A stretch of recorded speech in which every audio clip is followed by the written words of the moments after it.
boxing the ABAs, won 2 North East Deal titles, boxed England, boxed London. And then I went pro, you go, you do no good. 2 Southern area titles, a WBU title, you know what I mean? Then obviously I did all the Harrison fight. So I cheated, I've gotten a bit of juice. If there's a corner, I'm going to cut it. You know, like we all do. And one thing I always learned, there ain't no free lunches. Because of that, then I went on the unlicensed circuit, mopped up.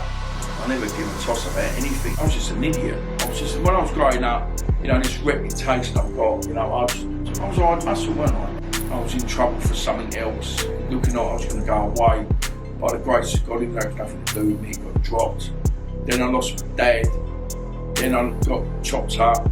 You can't live the life I was living and not expect to get a smack on the arse. I don't care if you're Bruce Lee or Jackie Chan, I'll beat you on the chin, mate. You're going for a little kid, and that's gospel.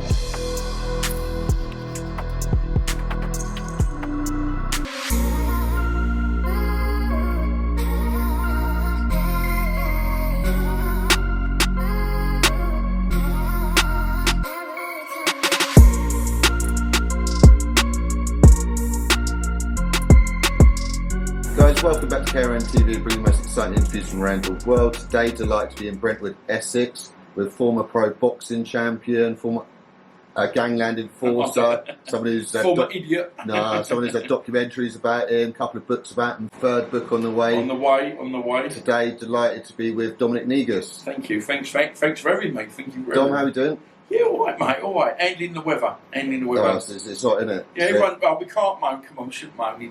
We're blessed at the moment, aren't we? So, just like to say, obviously, thank you very much for the opportunity, Dom. It is greatly appreciated. Thanks for letting me on. This was supposed to happen a while ago, wasn't it? It's just like things are happening. When everything happens for the right reason. I've had a bit of a difficult year myself, so if you've got all I've done is work. Well, when you're working's good, isn't it? Compared to... So it all depends what you're doing and as long as it's straight and you're staying out of trouble. Yeah, listen, I'm always was a good boy, but it's like, I work at this hospital over in Hackney. If you ever watch that Top Boy, in the middle of the market, I work. That's exactly where I work. And I'm a manager of a hostel, a temporary accommodation, and it's quite. I thought to be working at this job was going to be physical. It's not. It's mental. It's mentally draining every day. It's quite negative working there because everyone's negative. And I'm there, I try to believe it or not. Everyone goes, I can't believe how happy you are. I said, you ain't got a fucking clue. But I have to be upbeat because otherwise, you know... It'll swallow you up. Oh, it is. It's hard work, and it's like, you know, you see people in genuine pain there, and then, you know, they're addicts, you know, could be from drugs, drink, just coming out of prison, homeless, or whatever. And do you know what I find? It's quite nice when they get sorted out for their places or whatever, because they get there, they have to be, you know, to get assessed really, and you know, and when they get their new place, it's nice to see them go to the next level, you know. Of course. And you feel somewhere along the line, and I try and always treat people the way I want to be treated. I really get that one. And we have a lot of people there where they think they owe, you know, we owe them everything, and then some people are genuine, some people deserve a good kick up the arse, but. It ain't my job to do that, I'm afraid. But, yeah, so it's nice for you at the moment. Obviously, this is sort of the quiet life compared to all the madness you've been enduring in the past. You've lived obviously quite the journey, pro boxing, unlicensed boxing, underworld, to deep stage, security, bouncer work, all the sort of madness goes along with it all. I mean, every day was a different. That's why it's hard. I've had this job for 3 years. 3 years December. I was only supposed to be there a couple of months. And now I'm the assistant manager. Well done. Yeah, it's great. I mean, but it's so different. It's like where before, one day I could be here, one day I could be there. Especially when I was at the fight, when I used to train my boys, when I come away with it because we've got the gym. We'd spend like a week at Rick Houghton's gym. We'd have a week in Hyde with Joe Gallagher. Yeah. Then we'd have most of the time off. We'd be in Spain training out there in Murcia.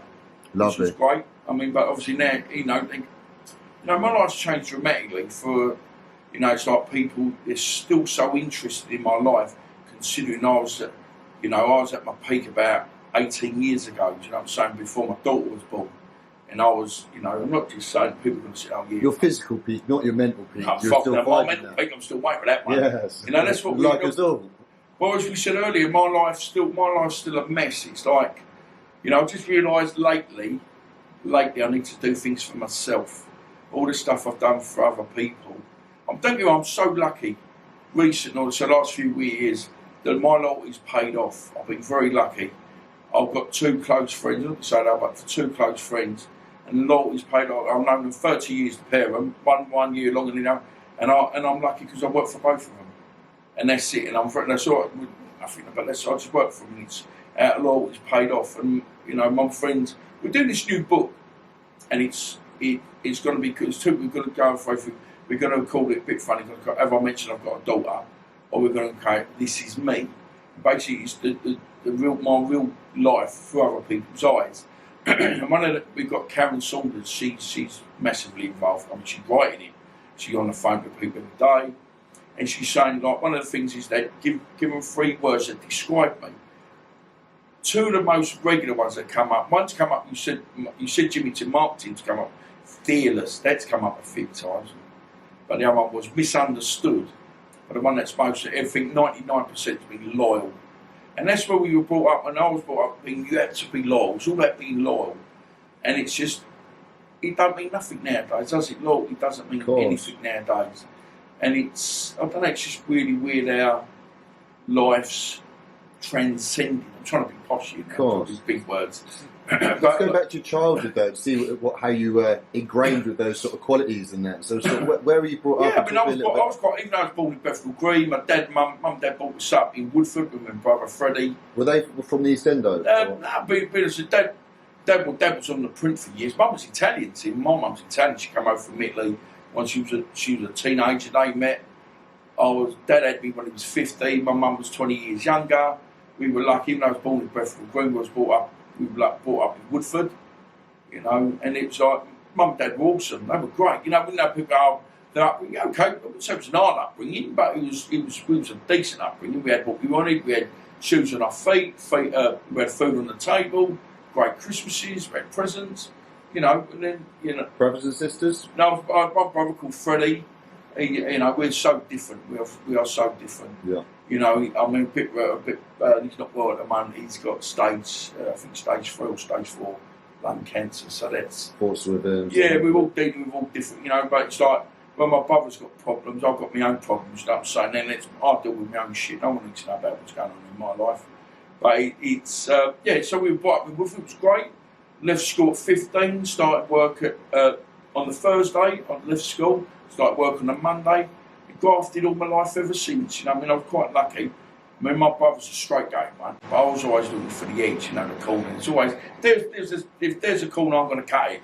Like we all do. And one thing I always learned, there ain't no free lunches. That's an old saying, but it's so true. Where you have all these people, like, one thing, 2 things I never got involved in was drugs and porn. Not saying I never got money back for that. But there were never 2 of the things I wasn't really interested in. I mean, don't get me wrong, looking at where the money is, that's where the money is, but it was never, I always wanted to be part of something. I wanted to be, I think it's a bit corny saying this, but I just wanted to be loved. That's the thing with me. I wanted to be, I wanted to be part of, I could meet you for 2 minutes, and all of a sudden someone would say something to you, and I've got to back you up, you're my mate, and I learnt the hard way, it isn't like that. I got left in the lurch many a time, thinking people were my friends, stick up for me, turn around, I'll be on my own. But then sometimes being on your own wasn't a bad way, because at least you know where you stand, and you ain't got to worry about him getting knocked out because you're on your own. So, but yeah, we had a good upbringing, to be honest with you. It was great. And I heard you mention previously you started boxing at quite an early age, or you went to the gym initially at 11 years old. Yeah, I was a gym rat for a long, long time. My dad took me down there when I was a tubby little kid with glasses. Was your dad into boxing and that? Yeah, my dad used to box in the army. And, we'd all muck about. My dad was 50 when he had me. So when I was like 15, 16, and we want to go, or growing up, when we want to go and play football, my dad worked nights, you see. So then we never had much of that kind of lifestyle with my dad, because Dad was always at work. He was a proper dad. You couldn't ask for a better dad. I always said, if I could be after Dad, my dad was, I'm all right. Strange, yeah. Yeah, because he was just straight down the line, went to work. The weekends were our time. My dad would wake up at 6 o'clock, we'd go at 6, and we'd see him in the morning, 3 o'clock, and we were lucky we might wake up when Dad was coming in, we'd have a cup of tea with him. That was the thing, we'd try and wake up, see my dad coming in. But that was in the sort of weekend. So we never had the thing where we'd play football with Dad because he was, he was always asleep. And it wasn't his fault, that's what he'd done. Like, my mum was the boss. She was Italian, she was great, my mum. But if there was anyone going to give you a slap, it was my mum. All my mates knew that. My mates loved my mum. And my mum's been gone 11 years February. Dad's been gone 18 years. April just gone. Yeah. Rest in peace to both of them. Yeah, both of them, they were great. And, we got a bit of resentment now. I mean, my mum left my dad when he was 74. And he was like, but she had a midlife crisis. Dad knew. Dad weren't silly. Look, mum's 20 years younger. I'm quite happy now. He's dad his time to sit on a sofa, watching the news. I don't know if you're a mild man. You go in the old best friend, mild man. You sit there like that. And you just, because we didn't have remote controls in, you don't believe it was just starting. And you just go and turn the telly over and go, and you go, I'm watching that. But Dad, you're asleep. No, I'm not watching that. Is his telly. We didn't have loads of telly. Everyone's got tellies everywhere now, ain't they? We had, I think we had the coloured telly in the front room and we had a black and white one in the back room. And that's how it was. They were good times. If I could go back now, you'd think, like you're told as a kid, ain't you? The best years of your life. And you go, yeah, I can't wait till I leave school. And I say to my daughter now, she's nearly 18, and they're the best years of your life because you ain't got no worry. But you don't realise you're coming to the end of that now. It's just, it's man their life is, isn't it? It's, before you know it's over, isn't it? Man, it flashes by as you get older. It scares me. So my daughter's 18. If I could make another 18 years till she's 36, which makes me, if that makes me 70, of course, make old bones. But I just want to see that she's happy. By the time I go, she's happy. She's working. I'm quite lucky. My friends are all off for their jobs, and it's down to her. I think she wants to do like interior design and stuff like that. But I just don't want to ever see. She should. I mean, she's a girl, but seeing any of the badness that I've been through. Again, my own doing. It's, she deserves all the happiness that I could ever. If you went to me, like, Dom, you're going Friday. That's your lot. But your daughter's going to be out. I'll be okay. I'm out of here. That's what I said with my brother. Well, he's not well. He's got cancer. If you went to me, Dom, you've had a check. You've got something wrong with you, and you've got a year. I'll be going. Yeah, okay. Thanks a lot. That do me. Then I'll get everything in place for her because, as far as I can see, listen, I've lived 10 men's lives. People ain't going to, I don't like that life. There's a lot of people that would like the lifestyle I've had. I'm not saying I was out driving flash cars or shit like that. I've had a good life, considering on paper I've had nothing. On paper I've had no money. But I've done really well, not really well, but I've seen so many things. Yeah, experience-wise. That's what I'm saying. I lived 10 men's lives. I was never, if money was my God, I would be a millionaire. But money was never my thing. My thing was always about the loyalty, about sticking together. We're gonna fight the Mexicans, the marauding Mexicans. I always had this thing now. I've already mentioned it a couple of times. I always feel like we're the Magnificent Seven. We all stuck together. And then I was going to be like James Colburn. But lately with me now, I feel like that Robert Voyne, that he was gun shy, couldn't let his guns out to the very end. Like, he redeemed himself. Because I think when my daughter's come along, she's made me realise where every action comes a reaction. And that's the bit that I get now. I've had a couple of scrimps and things with the police, if you know what I mean. But by the grace of God, touch wood, I've never, I've never cut a weekend, but nothing worth talking about. But it was the fact that I was, I was a hard muscle, weren't I? That's all I've ever known is, when I was saying like that Ross Kemp used to say, I thought there was going to be trouble, so I ran away, or we got out there. My mate said with me, goes, I thought there was going to be trouble, so I knocked him out. And that was easy. I didn't know no other way. Well, of course, I'm not a thicko. Look, I can talk the niggas up and down if I have to. But there's a little bit more to me than people realise. And then also realise certain people don't deserve to see that side of it. It's like, what I find hard is now, since I've been away from Bella's mum, I really have massive trust issues with, people ain't going to believe this, but for 3 o'clock, I'm not going to go into certain, but I've not had any proper physical contact since I split up with Bella's mum, because I don't know, I just think, unless I'm willing to make, be 100% loyal, this is going to work. I've done all the fucking about I've done when I was growing up, I wasn't shy around it, but fucking hell, But now it's just different. If you said to me, right, it's only going to be you and Bella, Right, there's no, I'll be okay, fair enough. I can concentrate on things now. But the only thing, it's quite a lonely life I have because that's the way I want it to be. Do you know what I'm saying? It's like I don't think people deserve to see that side of me. Yep. So during your childhood, when was it you started taking the boxing seriously? Because also I know you did the karate seriously. Yeah, I did everything. I mean, I was did you box as a junior? No. I didn't. You know, my first amateur fight, I think I was 19, 20. I was doing door work. Right? I started doing door work. I was working with a good firm, Top Car. You know, we had some great people. We had like John Kemp, and like he's one of my best mates, Johnny Farstand, we call him Big John, John Nova. We used to work at this place called The Venue over in New Cross. And I loved the place. I loved the music. I wasn't aggy. It was just the music. And all of a sudden, he's like, I was just game. Like my mate John, some of this new book coming, he goes, he can't remember a lot. He goes, well, I remember this kid like curly hair with glasses. But he was game, and I was just game. I wanted to get in the middle of everything. It's like, you know, and that was, when you find this door work, like, it's really changed now. But back then you'd have, say you had 10 guys, you'd have 2 guys that can really have a proper tear up. You'd have another 3 or 4 that would stand. And you'd have the other 4, you know, I had to say, would be plant pots. I started off as a plant pot, like you do, like doing the back doors, and, you know, and then you work your way up. And then, but I always remember I was about 19, and we had, you know, like you do have a couple of scraps back then, and you go, you need to get down to the gym, you're wasted. And then I started boxing, and then I remember one of the fellas there, he was going, he said to my mate, Terry said to this fella, goes, Dom's boxing, blah, blah, blah. He goes, he'd be no good. He might be no good. And I said, I weren't no good. Boxing the ABAs, won 2 North East League titles, boxed for England, boxed for London. Yeah, weren't no good, was I? It's remarkable what you achieved, considering you didn't do the juniors, isn't it? Yeah. And there was some leagues, you know, it was jealousy with people. And then another thing, then I went pro, you go, he'd do no good. 2 Southern area titles, a WBU title, you know what I mean? Then obviously I did all the Harrison fight. Then, because of that, then I went on the unlicensed circuit, mopped up. And I can be honest, there's only one person I can honestly say that really beat me in the unlicensed, was a fella called Crispy Bacon. And I'm not going to go too much in the fight thing, but he was young, and all them other, on a few losses, nothing worth thinking about, but they never beat me. I beat myself.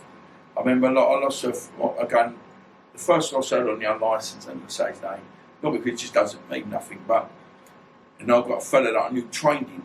And he was going, I trained him for that fight.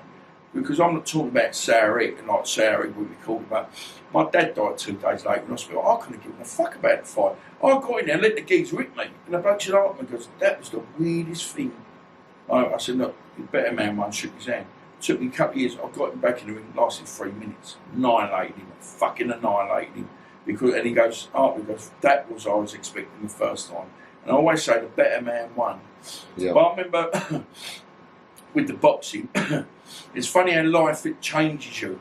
I met a fella the other week, when I was up the O2 last week, I met a fella called Kevin Mitchell, he was called The Outlaw. Not Kevin Mitchell like from Dagenham, he was from South London. And we boxed each other 3 times. He won the first fight. I beat him the second time for the Southern Area title, great fight. And then the third time I've got to be careful because I really respect this fella. And I beat him the third time, basically. And we had dinner last week at the O2, and we had the maddest conversation ever. We've had, like, we knocked the shit out of each other 3 times. And it was like, and I say to him, we'd always text each other. And how bad's this, Chris, right? When I had this bit of a thing with my old lady, I'm not going to go over it, about 3.5 years ago. Something happened, and I was at my lowest point in my life. And all of a sudden, this text come through from Kevin. I was like, mate, it's Kev, and I just want to see how you are. And do you know what? He was like an angel. And I mean this, but he actually kind of, in between him and a fella called Joe Long, they text me. And he said, I don't know, did they know something's going on? What? And I thought, you know what, I've had enough of it, I've just had enough. And he kind of saved my life. Do you know what I mean? All of a sudden he was like, Dom, I just wanted to reach out to you, just thought I needed to see how you're doing. And I went, oh God, Kev, you don't realise what you've done here. You've stopped a potential accident happening here. It's only because I couldn't handle things, and I will do. Everyone's going about this mental health stuff. You know, it's so rife against, especially alpha men, you know, as lions. You know, I mean, we can't handle certain things. But I'm just saying, we had dinner last week. We had like, some of the maddest conversations. It was like, what did he say? He said, you talked with two things today, but one of them was about, I can't leave a restaurant so without giving a tip. It's just one of them things. He said, not, and if whatever I've got, I'll give it to you. And he goes, you taught me like, and also we're talking about the second fight we had. It was at the Barking, and he goes, and I said, Kev, I knew you wanted to win this fight so bad, but also I knew I had to win because then my professional career on paper was over, you know. And it was one of them fights. If you've ever watched Rocky, I think Rocky 5, after he fights Dolph Lundgren, he's in the shower and he's going, I feel broken. And it's one of the days I come out there and I felt I left something behind in that ring. He goes, oh my God, I felt the same way because he wanted it so bad. I couldn't afford to lose either. But this day, it was just last week though, he was sitting there in this mad conversation about, and he goes, you taught me one thing about tipping. I said, listen, we could sit all day. I'm always trying to have a laugh with the waiters and stuff like that. And this guy was a bit po-faced. I said, come on mate, cheer up. And then you got to realise he's probably sat all day with a bunch of arseholes, giving him crap all day. And I said, look, thanks for giving a tip. He goes, we all learn things from each other, I think. You know, I mean, I don't know, it's just really weird how life is, isn't it? It's, you know, it's like this interview. It's like, and I love your stuff. It's like, I know we talk about outside the people we interview. And it's like, you know, of course everyone, I walked into the party, I knocked this guy out here, and I've done that, I shot this boat one, I stabbed this one. Really, my life's trying to change a little bit. I'm not trying to come off of that kind of thing now, because realising there's so much more to life now. And life, even though life's changed for me, mentally it probably hasn't got any better than it was back then, because every day I seem to be fighting demons that weren't there before. Where I was so reckless before, I never give a toss about anything. And now I worry, as like last night, a phone call from saying after well, I don't really answer the phone anyway, especially if I don't know, you're better off texting me. But it'd be like, if I don't know, and also I have these two phones need to play on my mind. I think, who's that? What do they want? But normally after like 7, 8 o'clock at night, and it's like, you know when you see this stuff on Facebook, they go, when you're with someone, if they're hiding their phones, if your boyfriend hides your phone, always on silent, he's got another bird. Me, it was never like that. You know, believe it or not, I was so loyal, but my phone rang after like 7 o'clock at night. It's never friendly. Imagine my phone's ringing at 12 o'clock at night. Well, what's that about? You ain't got to be, hello, Dom, how are you? I'm down the pub, this geezer said something, or blah, blah, blah, blah. And I don't want to know about that anymore. I really don't. I find it quite boring now. You know, listen, I paid my price. I paid, you know, yeah, I've done all that place. I paid my penance. Definitely. But I'm going back slightly just into your boxing career, because I'm a boxing nut. So like I said, you end up getting into it quite late, especially what you achieved was absolutely remarkable. So you end up having your first amateur fight at 19, and up in ABAs, representing England, and so that must have been incredible. Yeah, it was great. I remember we boxed, we done the England, I think we went to Holland, and I lost my fight, so I lost the fight, but I got boxer of the night to work that one out. And I was never, because I beat that, I can't remember his name, Cairo. Oh my God, he only called him Cairo. And they all come out, they had all their feet of BJ things on. We were like a bunch of tramps. Like it was like England away team or something like that. It was like, you know, we were guesting kind of thing. And we went in there, and I always remember that he'd come out. They went mad for this game. There's Mel just brought up. We had a lady referee the first time. No, I didn't actually tell her. I know the lady referee got out because I was really cheeky. So I said, well, I'll see you later. And, you know, and we had Terry Dainty in the corner from Canterbury because my trainer, Lenny Butcher, couldn't come. And I always wanted to box, wanted to get the vest, and he couldn't make it. I was going, he goes, look, go, because you won't want to get another chance. He goes, Terry, because I knew Terry, he said, Terry, look after you.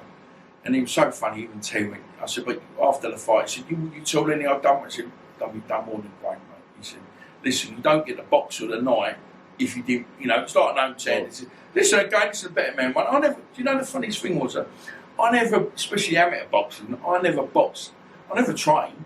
It was like fighting. It was like pads and sparring. It's all over the pads and sparring. That's what is more certain, because you fight all the time as an amateur. Yeah. How often you fight every other week? Yeah, it was great. I remember the first season for, I think, Gate, I boxed 15 times.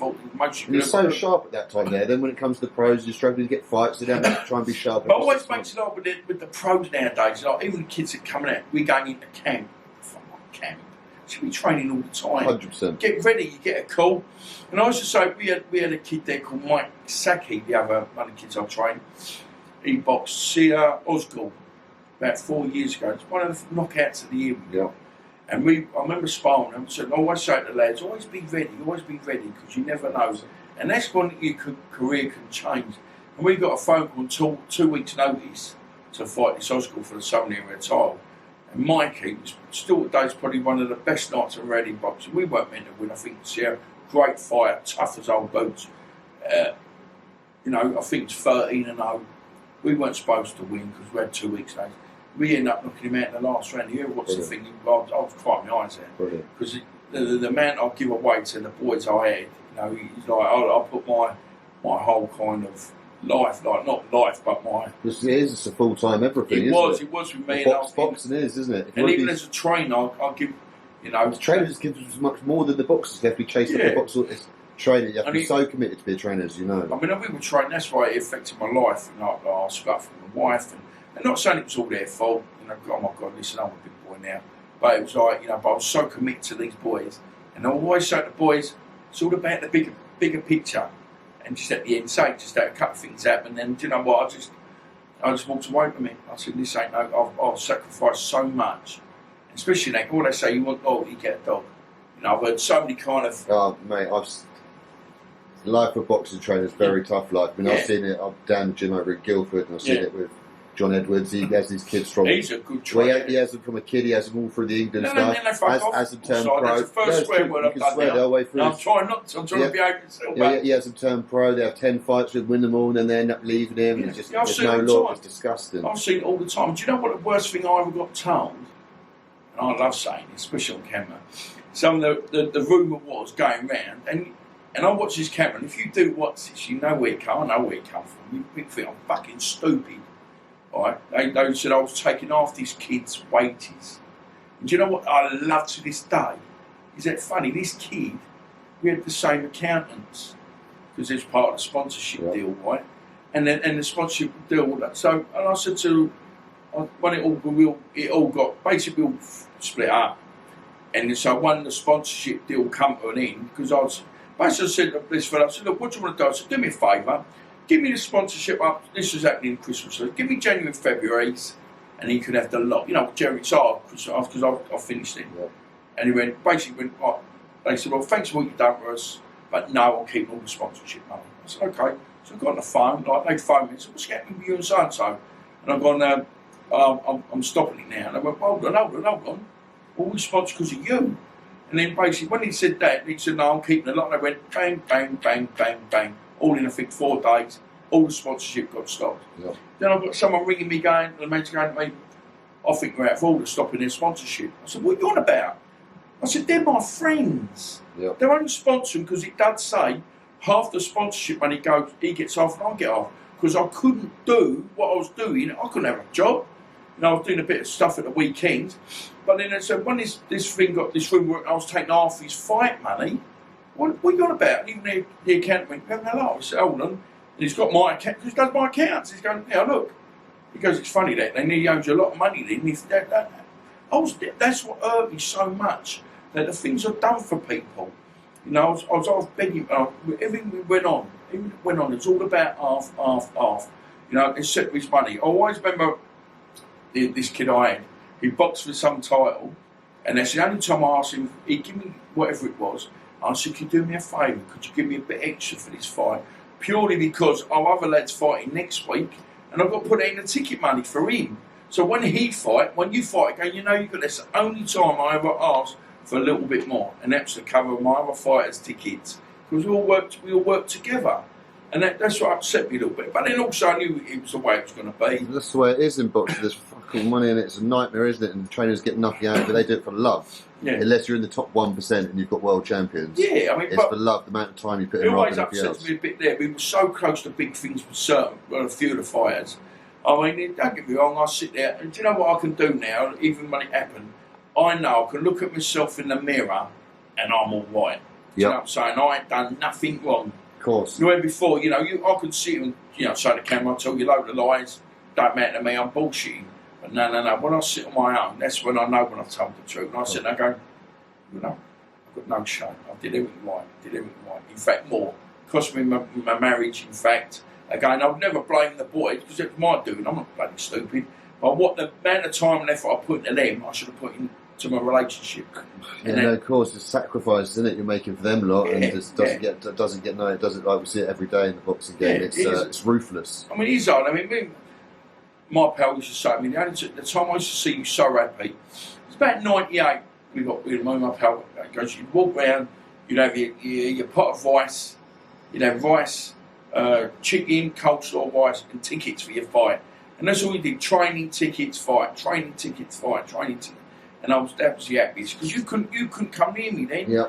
I mean, I was sparring with people like Montel Griffin, things like that. I was the best sparring, and I was game. And that's what, I was like a dog with a bone when I used to spar. And that's what they used to say, like, with the spar. I was no good at sparring. I'd fight you. Yeah. I'm not, so if you wanted sparring, I just wanted to fight everybody because I wanted to prove to people how good I was. Like, I've got probably one of the best jabs you'd ever see. Yeah. I don't want to fight a jab when I'm going to knock you out. What's the point, you know what I mean? Yeah. Look at my face, it wasn't the best defensive fighter in the world. But, I always got me looks and personality fall back on now, I suppose. Of course. But so going back to those times, like you say, the 90s, the happiest time of your life, obviously you've done so well as an amateur, and then when you decided to turn over, what age was this? I was 96, I was 26. 96. 96. 96. No, I was 26 then. And you know where you've had such a great amateur career, did you get sponsors on board straight away? Oh my God, what a sponsor I had. I think I'd cut my pal sponsor me, man, give me 150 quid. And I wore my shirt, like his name on my shorts. Now, considering what I see now with the sponsorship, you would get there, one of my lads, he was getting wages, he was getting like $3,000 a month for sponsorship. I wasn't getting that, I wasn't even clearing that, I just about clear that now when I'm working. You see, especially today, the people that come from England set up get every opportunity. Yeah, I know, but my boy, I went out grafted for all my lads, I went grafted, sticking all my pals. Yeah. Like me, so 96, no, I didn't have any sponsorship deals. All I did, I still had a good following, so I was always good with the tickets. That makes you do well in itself, doesn't it? And what about promoter? Did you get promoted on board straight away? I had Frank Maloney, I had Frank, so Kelly, as you like. Yeah, big promoter on board straight away then. Yeah, it was great. And Frank was, they knew I was doing the security then, see. So they knew, there was a couple of things went on there. They'd seen me in action before boxing. So there was a couple of things happening in the crowd. I was all known. I was always known. It's like when you see big, what's his name? Fraser. Is it Fraser? Fraser Clark. Yeah, Fraser Clark. Now he was doing, mate. That's all that. I was doing security back in 89, 90 when George Foreman came over. And, then also I'm the security guy. And it's really weird now that when you see the security boys now, it's all about what pictures they can get taken with. Like we would never talk that way. We were there to make sure we were doing the clients. They were our client. We brought the fighters out, things like that. Again, I was lucky enough to do personal security with the likes of Prince Nazim. Nice. I was on his detail kind of thing. I Costa the Zoo, I was with him when he came over, when he fought Ricky Hatton. Awesome. Which always made me feel bad because I'm always a Ricky lover. Ricky, yeah. I love Ricky. I'm very lucky enough to say, even to this day, I have Ricky's phone number in my phone. I've called him direct. Not like giving it the big one, but he was like, I'm quite lucky that everywhere I seem to go, even though I could be a bit of a dick, I seem to make friends, what I mean? And it's in that boxing world, you get found out. You get found out. If you ain't no good, you get found out. Definitely. How many wannabe fighters you see out in there? It's like, you're a amateur or a pro. This semi-pro must be semi-hard on, because there ain't no semi-pro. Don't get me wrong, there's pro, amateur or unlicensed. And that's what there is. It's like we talk about the unlicensed. I finished up my career on the unlicensed because, where I made the wicket with all the Harrison. Of course. And going, so I turned pro 96 with Frank. Frank was great. Frank never took the tanner off from me. We had a good relationship. And then during that point there, when you turned pro in the initial few years, were you still doing the security balancing work? Yeah, I loved it. I was doing everything. With Top Guard, and I worked mostly with I worked with most of the top companies in Britain. Even today, I've probably got one of the best CVs. I got offered a bit of work a few years ago when I was training one of the fighters. I always keep bringing it up. Don't mean to, but I can't help it. My mate said, look, we've got a bit of personal work coming up. So a good job, will you be interested? I said, yeah, put me down for it. turns out this was with Conor McGregor. This was when he fought Aldo. Yeah, Jose Aldo. Yeah, that's it. When the kid he knocked out. And out of 18 people, their security chose me. And I was supposed to go a 3-month contract, good money. But I turned it down because I was looking after, I still had my boys. And I didn't think it was right to leave them when I was training them. Fair play to you. And yeah, but you know, right, and I got kicked in the bollocks anyway, so it didn't really matter. But then it was, so my CV was really good. And I was very hands-on. Listen, people know me, I'm hands-on anyway. You know, did a bit of this, did a bit of that, did anything to do with full contact. Anything I could hurt people with, it was great. You know what I mean? But so I turned pro 96. I think 97 I boxed Chris Emery, win the Southern Area title. He has an accident. Good achievement. Yeah, but he has the accident in the last round. Yeah. And that really did play on my head. And it's like funny. And then, and if Chris is looking at this, I would really, this is something I'd love, if anybody could help me with, I'd love to actually sit down with Chris Emery. Yeah. Never spoke to him since that day Yeah. I knocked him out. And I always, to be honest, I always had utmost respect for that man. He was tough. I remember that fight, I'd only ever sparred 5 rounds, like 1, 2, 5. I'd only have done 4 rounds on the pads. And I always remember we'd done this, we used to run up Orange Tree Hill, me and Lenny would be on his bike.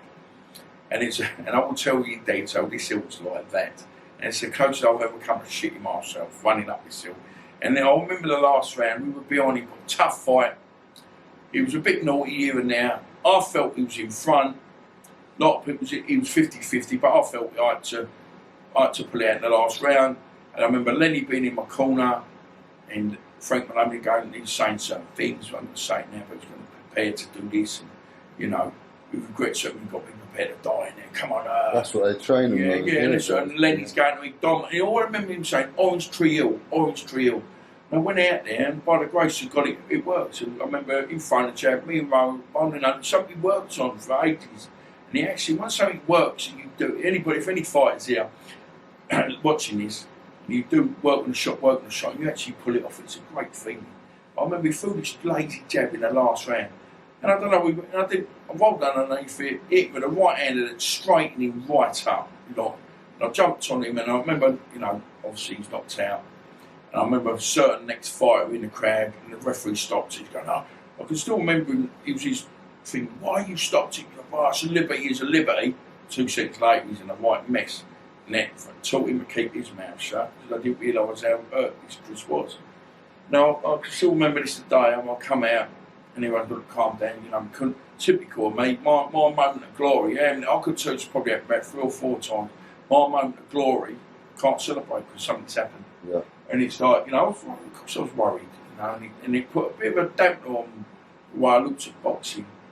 I mean, we had a young lad, I don't know, Spencer or whatever, but we took him sparring a few years ago over South London, and he was sparring with this other lad. Top boys, great fight, all sparred well together, and it ended the last round of sparring, our boy clipped the boy with the right hand, so we stopped the sparring. And as we were talking away, I said, "Man, get on the bag, couple of rounds, finish off." And the same thing happened there. He's collapsed there, and it's like he's gone into a coma. And you think 18 ounce gloves, head guards, and it brought all that back. And then we did an exhibition a few years ago. Jack Shepherd helped to put the show on, raise him a few quid. You know what I mean? But I know they got something going on with him lately, I think. But like things that affect you in life. And that have brought it all back again. But I would love to sit down with Chris, like we're doing now. Yeah. Like they do, as long as they don't want to beat me up, come try and kill me, you know what I mean? Because I only ever wanted goodness for him after that fight. So, when people have got to be, don't get me wrong, you get in there and sometimes you have that kind of man, I hate you. I remember going the second fight with Kevin Mitchell. Because I don't want to kill him. I've got to win because I realise there's so much on the line. And it was like, I never want to kill anybody, fucking hell. Don't get me wrong, if you're talking about my wife and my kids or someone, that's completely, anybody touches them, it's, it's gloves off, ain't it? But it was like, no, wait, that still today plays. And that's this, about a year or so ago, I'm driving back from the villas, like Ridley Villas, this hostel. And all of a sudden, something came out on Facebook. I'm sitting in the car, and all of a sudden, this poster, someone's put the poster up, 97, Grundy Park. It was top. It was me joint top of the bill with Julius Francis, a fist fight for the Commonwealth. Then I think it was me and Chris Emery, and Jason Ratcliffe was on there as well. Do you know who was in there as well? Was Scott Harrison. Because it's so funny, I always remember getting warmed up, and there's been jumping about. I'm listening to, was it Ultranate? I'm free. I'm free to do what I want to do. Because we didn't have things. I had my CD player in my bollock protector, jumping around, and I had my hands all wrapped, and they're looking at me as if I'm mad. Like Scott Harrison, you had Peter Harrison. And these are people I looked up to. They like Scott Harrison, I'm fighting on his undercard, but I've got the first title shot. He's still coming up. And I remember I'm jumping around, and they're like, and do you know what? To this day, it's only twice I've ever felt like I feel so confident. Even though I've only done 4 rounds of sparring like every other day, but I've never done 6 or 10 rounds. And I remember jumping, and they're looking and saying, I'm some nut. But because when I come back and I've got the belt, I'm looking at, and I always remember going to sleep. My dream, I woke up, and I looked at my dressing table next to me, and my belt was, and it happened. But I can remember the next day, I was like, my girlfriend in Lindsay, she was like a saint, she put up with some shit. And I remember looking at this belt, I mean, I fucking done it. But as I tried to get up out of bed, I thought I've been run over by someone. Honest, I could not move, Chris. Honest, I've never had it before. Except my first fight, amateur fight, I thought I'd been battered with a bat, could not move. And I remember walking across the road to see Lenny. We had breakfast. He had breakfast. He goes, "You alright?" My eyes were shut and my nose like that. Tough fight. Anyway, so I remember my girl Lindsay took me to the David Lloyd. I used to train there. And I sit behind, everyone knew me there, so I sit behind the counter. Like, alright, how'd you get on? And I'll see you fight on because the fight was on Eurosport, live on Eurosport. First fight on, and that was when they took Chris away, and that was when they had one ambulance there. So the whole show got cancelled. Whole show. Because they only had one ambulance. And I remember sitting there, and then a couple of fellas come and go, look at the state here. You look like that bloke that's gone to hospital, like, because it was in the sun and everything, like, boxer's gone to hospital. And this bloke pulled and went, wait, that was him. Oh, no, I'm so sorry.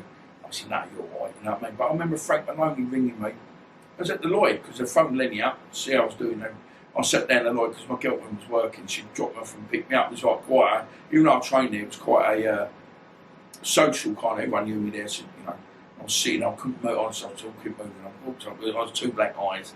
And then Frank rings me, said, look, come up the office, we want to talk to you. Everybody, obviously, look, everyone's desperately worried about Chris. But what about you? How are you? I said, look, I'm all right. I said, look, come. And I went up to see Frank, and he's going, you all right? Look again. He said, don't touch me, I'm so sore, you know.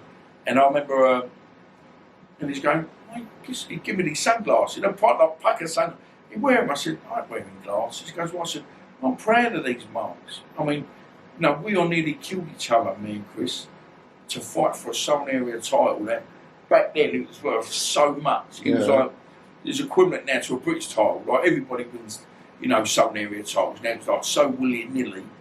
But back then it was so prodigious. Even now, the Southern and the English, the British, they're the proper ones. You know what I mean? Because you've got to fight for these titles. You really do. It's like, you know, so then after that I remember then we boxed up. What's his name? I can't remember his name then. We got a draw. Because I wasn't right. I remember that's the first time ever, I felt a bit bad. It's the first fight after bloody hell. It was at Nobby Nobbs' gym. I remember having a fight, we got a draw and I couldn't work it out because it was an hard fight.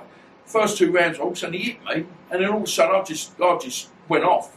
And I was on him, I put him over in the last round. I gave it a draw, we couldn't work out. Why's that a draw? But then we boxed Constantine Nokri, a Russian, top of the bill. Oh my God, like 6, I think it's 8 fights. Top of the bill at York Hill, completely. That ain't done. Monty White was underneath where he was fighting. Monty was a great fight, I love Monty. You know, I mean, he was, again, it's the amateur school. I also look at these boys, he was good. And I boxed his Constantine, and this guy was slippery as a bag of eels. And I think after me, he boxed Henry Walton, giving loads of aggro till Walton knocked him out. I think the same man as I did. But I always remember my face was hurting, and all of a sudden it felt like touched it. It was like getting electrocuted. I thought, I'm struggling here. And I remember I come back and I think, I don't want to say nothing, Lenny, but I'm in trouble. Because every time I like that, it hurt. I've never had pain like it before in my life. And he got about the 6th round, I think it was the 6th round, I stopped him. And Lenny just went, because I think it was about, I was just getting in, he won the first 2 rounds, he was so slippy, switchy, and he was small and funny, his man looked over, every time I threw a jab, maybe, I thought, bloody hell, and I was worried, I think, I could lose this one. I think, no, come on. And I remember Lenny come back, he went, Dom, just go out and bash him up. I went, oh, no, bash him up, I was like kidding a sweet shop.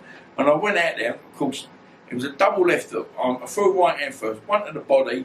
Now when I went through one to the head, all of a sudden I spun round. And of course, I was on the floor and inside I broke his ribs and everything, as bad it was. And if there was a fight that I needed to pull it out there, that was it. And it turned out I had an ear infection. And all my next day, my face swelled up, it was like that. And I remember we went out for dinner the next night with Miguel and a friend of mine, Chris and Andrea. We were sitting there night to eat dinner with my finger and mouth. So every time I was biting the inside of my mouth, it was all swollen. It turned out I had an ear infection.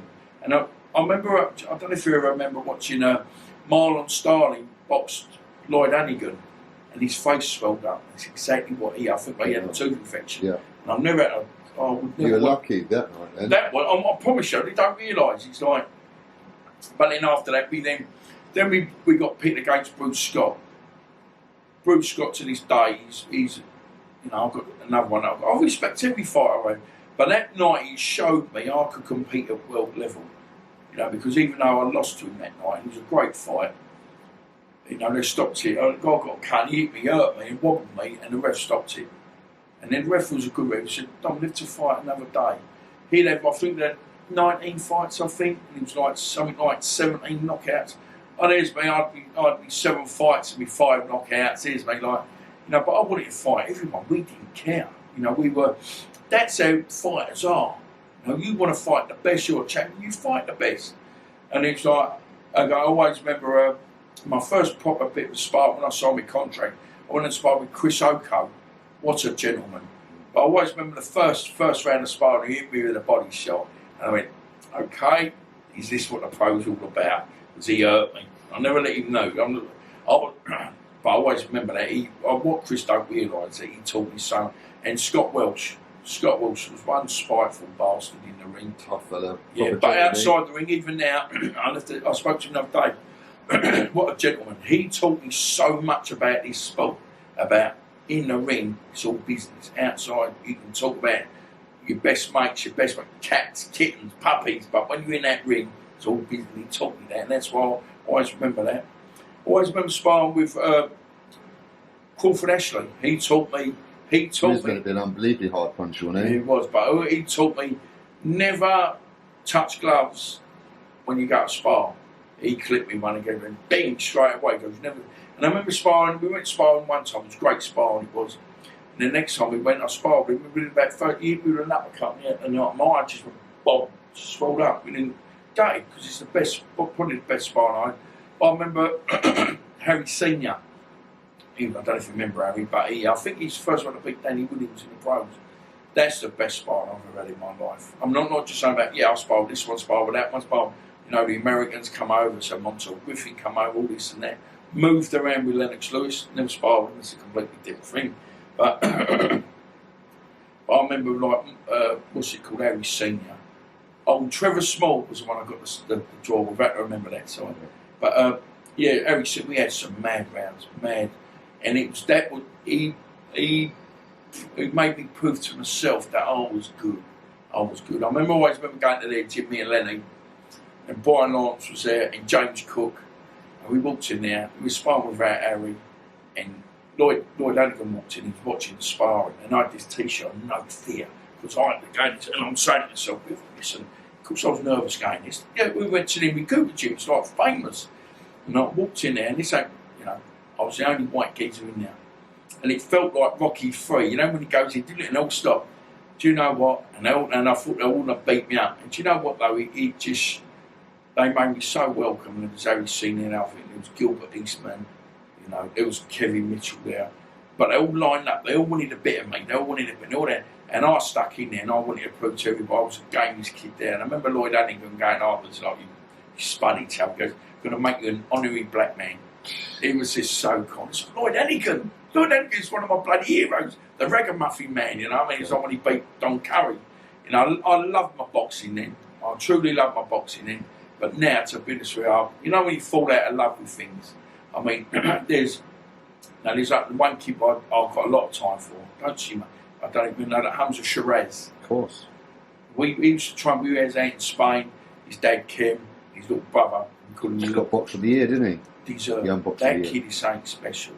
And he's got such a good fan base, great following, which will help you go. Yeah, but also he was lucky this year though in that one. Yeah, with the Bradley Skeet fight, yeah, we get that one. But he was a lot stronger than him. Still, Bradley was still like outsmarted him on certain bits. So I mean, but when you forget, the kid's still learning. Of course, he's young as anything. The physique on him though is incredible. He's getting bigger and bigger and bigger, and you know he's got such. You know, well, anything I say to him, and I say, if he was, I did say, use your jab like Tommy Hearns.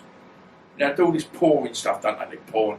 He's got the best jab I've ever seen when he lets it go, and it's so hard. It's so hard with his left hand, you know. And it's like, I mean, don't get me wrong, it's just as hard as right hand, but I mean, that left hand, he's you know, I've seen him hurt people. Like we took him over to. He was out with us when we were training with Kiko Martinez, and they had a couple of lads in there. Garcia. I think he's just one of the European. Sergio Garcia. He's unbelievable. Yeah. He boxed Ted Chisholm's head right, okay, but there were some boys out there he sparred with, and they got the up because he's very clever. His footwork's phenomenal. I say to him, just getting a little touch, bring your left up. He does it, that left upcut, left hook to the body. Powerful. I mean, but you ain't seen nothing yet because imagine what in another 3 or 4 years. I wouldn't say if he's looked after, but he will be looked after. Yep. Because he's got good people. He don't need, you know. He makes a lot of money for promoters, so he'll be looked after. That's all it comes down to. Well, I do get that, but then also with him, it's like he's growing all the time. He's growing. He's got 160. He's in middleweight now. That's a mad division. He'll probably go up to light heavyweight one. Yeah. With his physique, he looks like a light heavyweight. Yeah, but he's filling out there. Of course. But it's just pick the right opponents. He can still get in any really odd Wally, if you know what I mean, because. You know, I think what happens sometimes where they get to the superstardom at such a young age, then they have a bad one, and it seems to go downhill all the time. And that's why the Bradley Skeet fight might do him a favour because it was older one, slow him up a little bit. Don't get a little bit carried away in your own height. But if you ever watched the interview he's done, he said because we had him spar with Bradley Skeet. I said to him, and when he sparred with Bradley, he hardly let anything go. Maybe, I'll be honest, I think he was a little bit in awe of Bradley then. I mean, this is years ago. Yeah, he's achieved everything. So when he sparred with him, when he sparred with me, I think he was still a baby now. You know what I mean? Don't rush babes, but he still give Bradley problems. We'll take problems a great spar. But I know Umza like the way I know Umza. He didn't even get out first gear. He's probably looking up to him still. We've been watching him on telly for years and years. He's a young boy. You know, another kid I always remember we took, I don't want to say the name, but the lad I had for, like, we were really close. We took him up to Ricky's gym. Yeah. And the third walks in the gym. And this kid was besotted by Ricky Allen. Next week, Ricky's like, Dom, you all right, mate? And this kid nearly wet his pants. And I took him on, and I said, Vic, you do me a bit, I know you're busy. I said, he went, Dom, let me take him on the pads. And this kid was like a dog with two dicks. But you know what I mean? So but all of a sudden you'll see him on the telly and you're actually training with such a different thing. Yeah. And I was like that. When I remember seeing when I sparred with Scott Welsh the first time, I went, Scott Welsh? Bloody Scott Welsh. There must be some tough sparring though. He rang my bell a few times. I remember coming out of there. The last spar I ever did with him, they had us doing 4-minute round, 30 seconds break. They had Dermot Gascoigne now. And Dermot, I just spoke to him recently on Facebook. He was a good fighter, had a hard career. I don't think he did what he could have done. But I've seen him spar with Scott and more than like him, Scott. But I think sometimes it's how you perform on the night, isn't it? You know, it don't matter how good you're in the gym. Yeah, some people gym fight, some people struggle on the night. Me, I personally think I was a better fighter on the night because you know, because every time sparring, you had to do this, do that, old bag, couldn't do this. That's why even now when I spar, I don't want to spar, I'll bash you up. I don't want to spar. Going, if I have a spar with you now, which is very, very rare, I'm 52 next week, you know what I mean? You know, I don't get me, you hit me round here and it's like bloody pea running. So I remember sparring with Scott. The last time I sparred with him, he's going to Germany, Berlin to fight Joe Buckner for the European title. And we're doing 4-minute rounds, 30 seconds break. And I remember the last time I sparred, he hit me with an uppercut. So I was like a teeth out, man. I'd been looking at me like that. And then I went, no, I just steamed into him for the last 20. I was just actually steamed into him like the last 26. Just definitely, we were having it. And that's a lot. And I'm always forever grateful to Scott. But yeah, I've got to say, he hurt me a few times. I was just a kid then. Past, isn't it, when you're fighting heavyweights? Yeah, but I was still a kid, you know. I was a pro then. And he was, can I be honest with you, and I would say this here, he was a liberty taker in sparring. That's a liberty taker. But outside the ring, just the nicest bloke, I think one of the nicest people I've ever met. Generous, you know, he was, Jimmy Mack was there. I always remember I sparred him, did about, I just walked round the corner, right, and I was coming my lunchtime, me and Lenny, and so I made my lunch break. So I was going back to work, I was like, I was just sitting there, I was furniture removals and stuff. I couldn't even move, I was beaten to shit. But we did a week sparring. I remember I said that, like, they go, right, well, we're getting paid, like Lenny go, we're getting paid. I said, okay, like, Jimmy go, how much do you want? Now, we've done probably about 20 rounds of sparring, 4 days.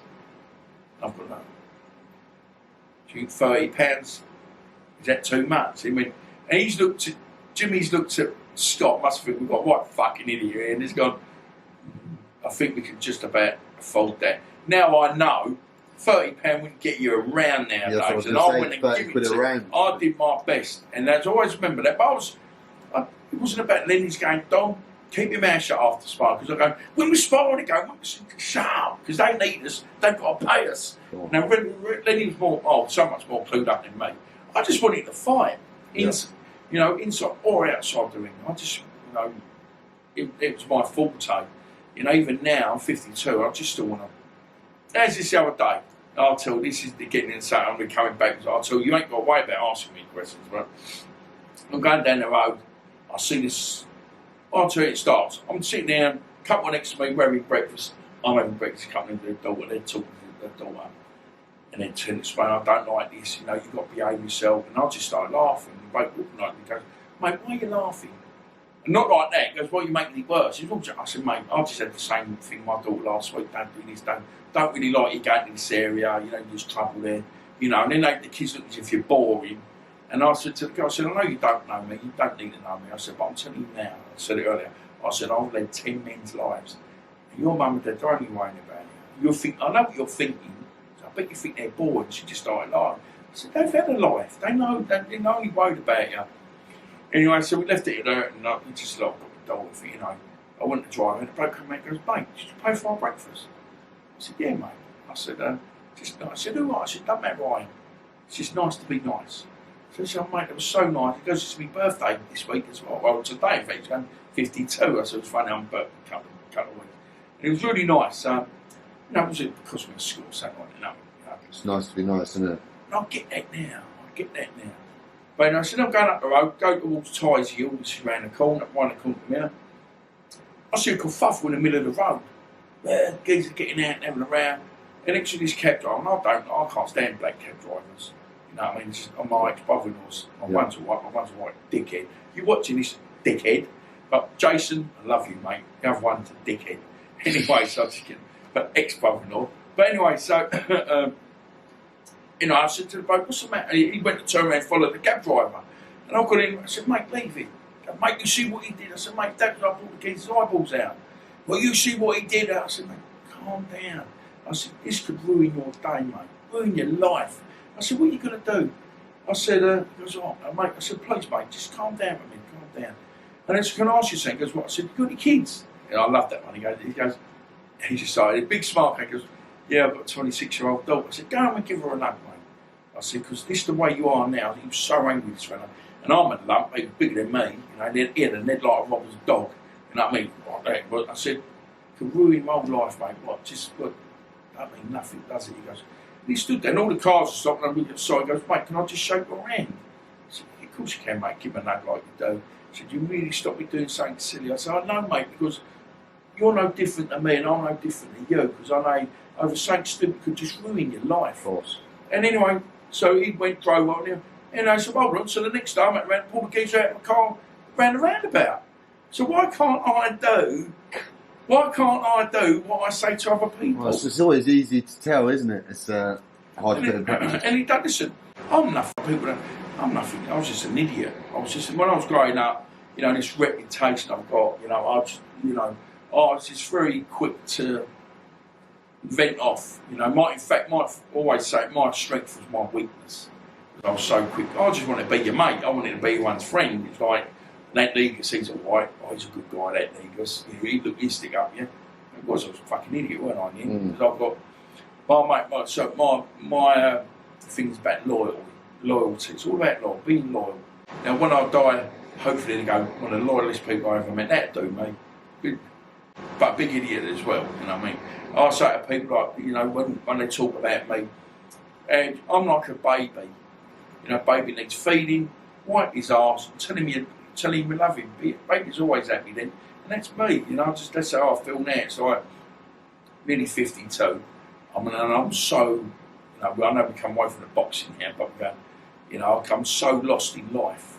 You know, I see saying the other day, someone put on Facebook going, like, where are we supposed to be in life? I'm 52. You know, I've got some great, you know, my circle's so small now. I don't really want to go out anymore. I don't know if I'm ever going to meet anybody because it's like I don't trust anybody anymore. You know, I live quite a lonely life really, only because it's what I choose to do. You know, don't you? People go, why don't you go on Tinder? I went on Tinder. Half the people want me to bash up their ex-boyfriends. Oh, you're so and so. I bash up my ex-boyfriend. I was like, jog on, you know what I mean? He's like, I'll drop you out. You know, I want to go and meet someone that wants to go out Sunday, have a laugh and a joke, and a bit of how's your father? You know, the way I've got, I've forgotten how to do that. I'll have to real place. Hopefully some people get in touch with you. Well, anyone wants to get in touch with Dominic, he's on Instagram, link in the description. Yeah. All right. As long as you're nice. I want to meet nice people. People are so that's another word. I'm so misunderstood. My ex-wife said the thing with you're a good person that's done bad things, and I totally get that, and I do get that. But and you're so misunderstood. When I go and meet people, go, oh my God. Oh, I said, what do you think? I eat babies the same. That's why I love saying that, but I ain't like that. All I ever did was look after someone that couldn't look after themselves. And I just used to, I'm afraid to just go to the highest bidder. That's all it was. I used to be like, just to be the backup man for the man, I suppose. Of course. When did that sort of stuff, the underworld stuff, start? Obviously, the two intertwined. The boxing world and the underworld. The underworld is like the underworld. It's like you just did boxing world and security. I was doing door work, and it all like Bunce's son, Steve Bunce done that up. It does. It all comes hand in hand. You do door work one day, and you get something. Oh, Gez owns my next door neighbour money. I can't see him. We can't do that shit no more. You know what I mean? So. You know, that's demanding with money. That's demanding money with many. Says that's the easiest way to get nicked for now. But all that shit, that was all.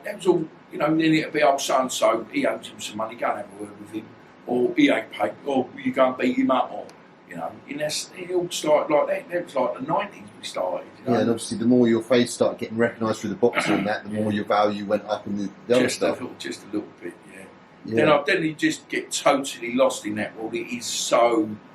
Like we were having the conversation, it's so false. It's so all this stuff. So I love all this Rise of the Foot Soldier stuff. You know, I'm very proud to say I met him. We're not close, but to Nick Nevin, he's such a good bloke, and it's like, you know, I met another guy. His friend, Terry Stone, who always plays Tony Tucker. Yeah, my ways. He's a proper fella. Now Terry Stone, like when we were doing security things like that. It was mad, even also, you know, Bernard Mahoney, when it's mad we never ever crossed swords or paths because they were always about when I was, but we were kind of different. I was freelance. When I was doing security work, it was always, we were South London, or we get put at different nightclubs every week. They were like, whatever. But I remember, I could say the good grace, I met Tony Tucker a few times. And when I met him, nothing but a gentleman.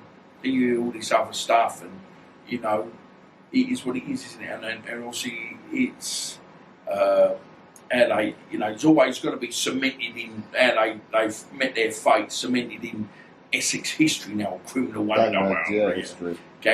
Yeah, but I mean, you know, like to say this and say that. You know, but I met I met Tony a couple of times, and what I did know, he was a smart guy.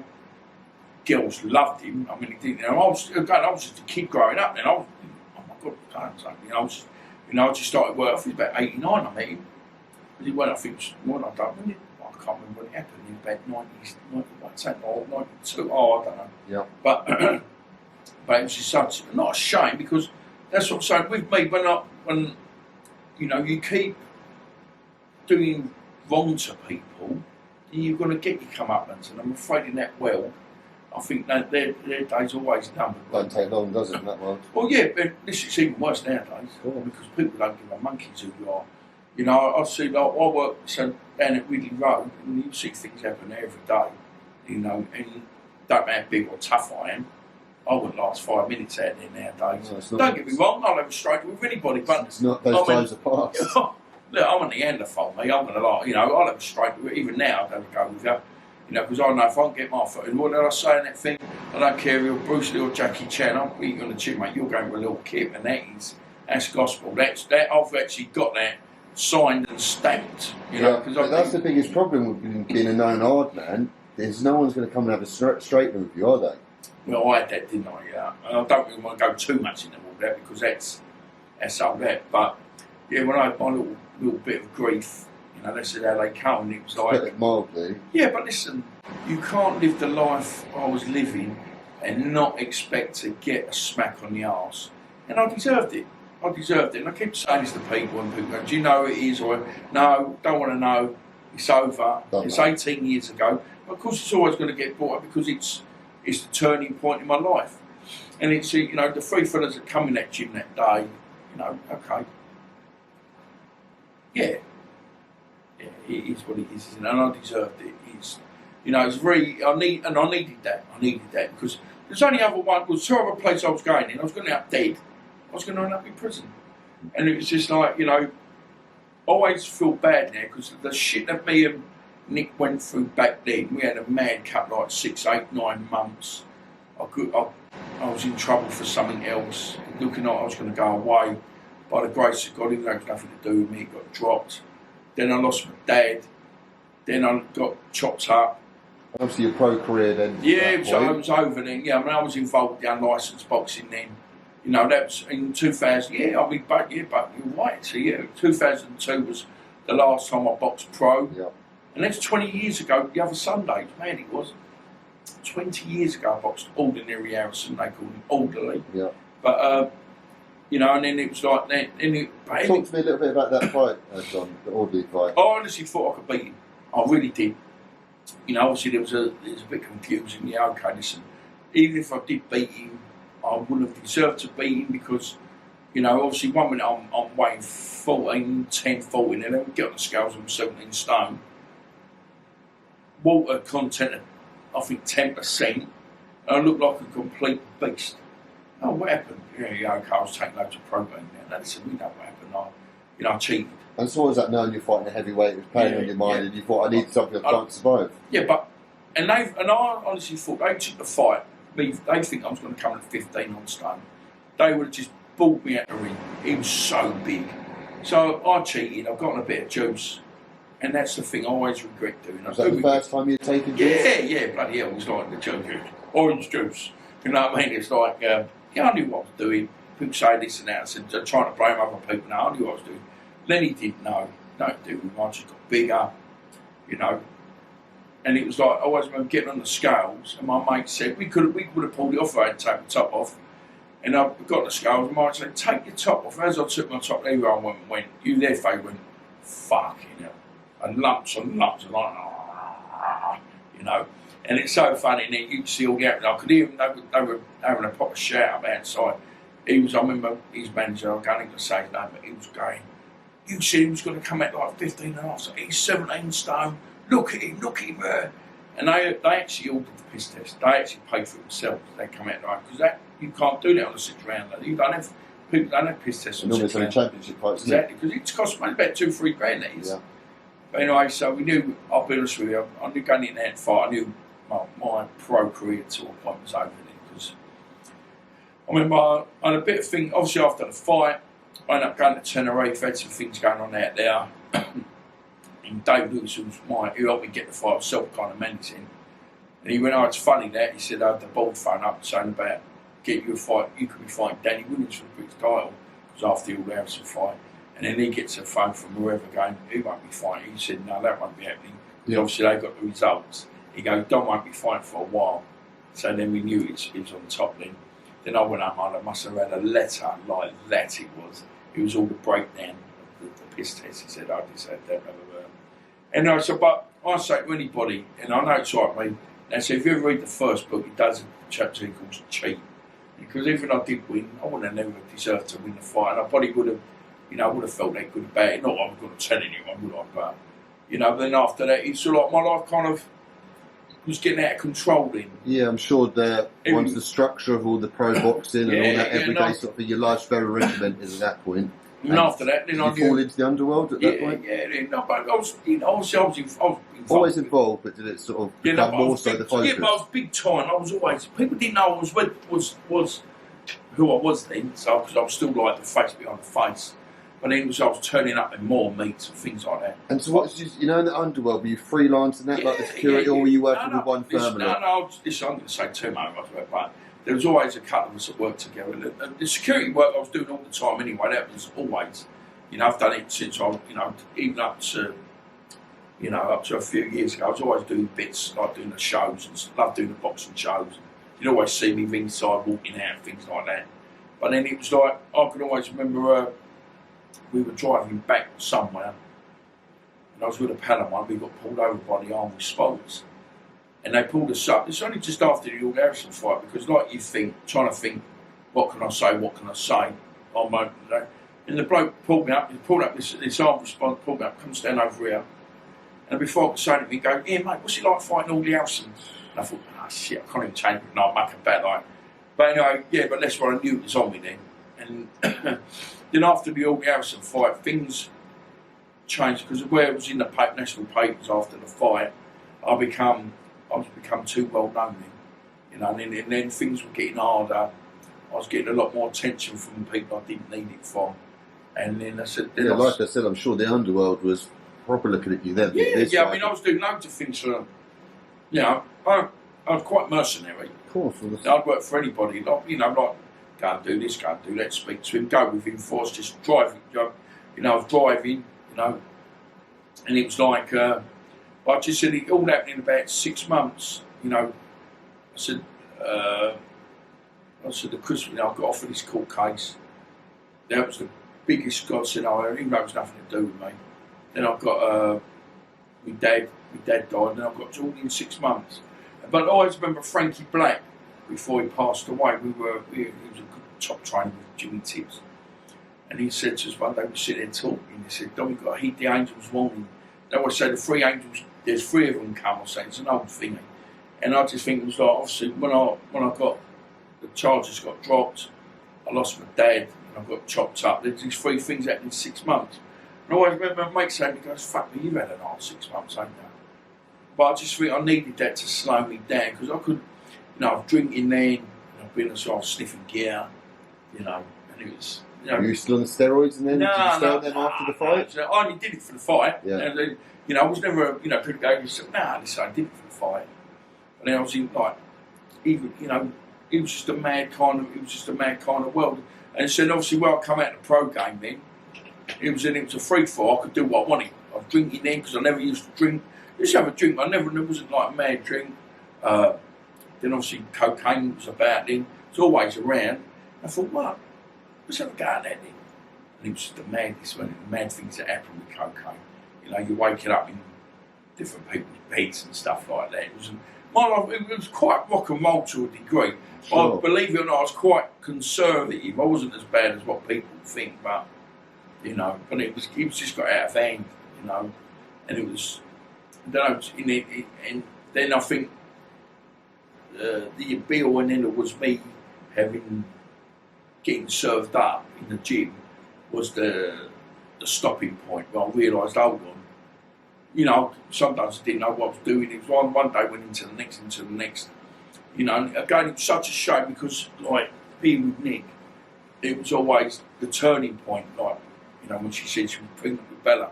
for me, that was the biggest turning point because, you know, I always wanted to have kids, you know, and now I've got, you know, I don't know if I mentioned I've got a daughter. I just thought I'd been there.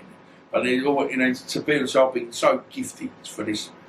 You know, so Bella's nearly 18 now, and it's just hard because that's why with her mum, I don't have no contact with her mum because it's the way I have to be. Because in the white world, we'd be together. You know what I mean? It's just, you know, we were just too toxic. You know what I'm saying? We're too very toxic. You know, that's what she says. But then people go, you know, I've got to be, you know, this ain't about Nick because I'm saying, you know what? Every time I do Nick Roy comes back, I have to bring it up because it's part of the life. It's what 100%. We went through. You know, she went through. It's much. That's what I was going to say. They go through it, and I always remember. Like families can be victims in it all. She like was. My family have been at times, and yeah, but she was to the point where I always remember being in the hospital. I've got fractured skull, got 6 yellow stitches.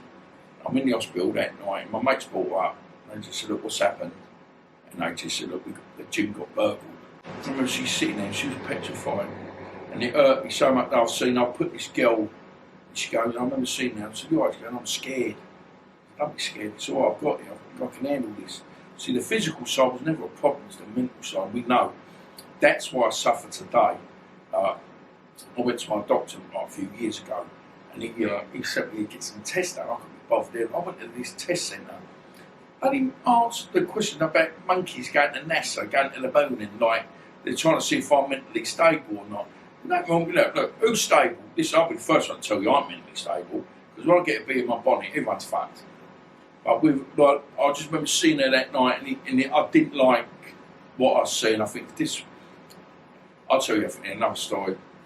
We were sitting indoors one night. This case was going on, and it wasn't me. But anyway, so she's sitting there. You know, I think it was a Thursday night? It must have been a Thursday night because I remember. So I've got to tell you something. She goes, "I've got to tell you something to tell you." I said, "No, you talk. I said, "Just tell me." She said, "I'm pregnant." I said, "Yeah, and I've got the ID parade on Tuesday." And it was just so like conflicting. But to this day, I knew it was going to be all right. Whatever, if I was, you know, again, there's nothing to do with me, but if I was going to have to do a bit of bird, I didn't set in my head, I started to think like that fighter again, which is hard now. I don't think like that. It's like, no, again, it just breaks my heart. When people say to you, "Would you go back to the world that poisoned you?" You know, like, "Would you go back?" I said, "Yeah, I would go back." Because she's probably still one of the only people that got me, that understood me. You know, and then I was talking about it today with a friend of mine. And they're going, "Well, like, you know, things wouldn't change." I said, "But I thought as you get older, aren't you supposed to change? Aren't you supposed to get wiser?" 100%. But then, if we did go back, would it just be the same again? I mean, potentially not. Yeah, but I don't like to think, but listen, it is what it is, and it's over. And like, she's gone on, and good luck to her. As long as she's happy, of course, and leave me alone, which she does. She don't, you know. As long as Bella's nearly 18 now, so we're out doing different things. And then, like, once she's passed the driving test, it's great. Then she come over. She got her own room in my place anyway. So, but it was like, yeah, that kind of lifestyle was very, you know, that kind of bad boy lifestyle. It wasn't when you go to the pub. I could walk in the pub back and down and empty it. I just walked in. Or if I went to the bar, if they knew me and went, "Glass of red wine," I could enter a place like that because they know I've got the Or the best one, Guinness and a double Scotch. And I put the double Scotch in the Guinness, and you know I've got the I could walk in, one of the most thinking nights I had was I went in my mate Spencer used to have a bar in Buckhurst. God, I said, "We said Blue Mondays." And I used to cause havoc in there all the time. My fault, I promised I never would, but I couldn't help it. I couldn't restrain myself. Someone looked funny at me. Or never had with her go down there smashing people up. It's just me being a baby. And that there is not. You're not looking at the real problem. Your side anger. I'm not dealing. I've got a problem with here. No, I've got to take it out on this one here because that's a weakness. You know, you're not dealing with the problem. But I could, you know, it was always, you know, after I got my comeuppance, again, which I deserved. I remember I was in the toilet, you know, and I was having a pee in the toilet. I was in the cubicle because I think that it was 2 stalls there, And these two fellas are outside, and I can hear them. They're going, that Negus is in the bar, that Negus is here. I've seen him, oh fucking hell, yeah. He got white served up, didn't he? And I'm just sitting there going, I'm listening, they don't realise I'm in the toilet. It's so funny when I come in. I want you white fellas, and their faces, I don't know if they're having a piss, but I think they definitely needed the shit afterwards. But I just looked at him, I went, you're right, mate. He went, I said, you're right. So I deserved it.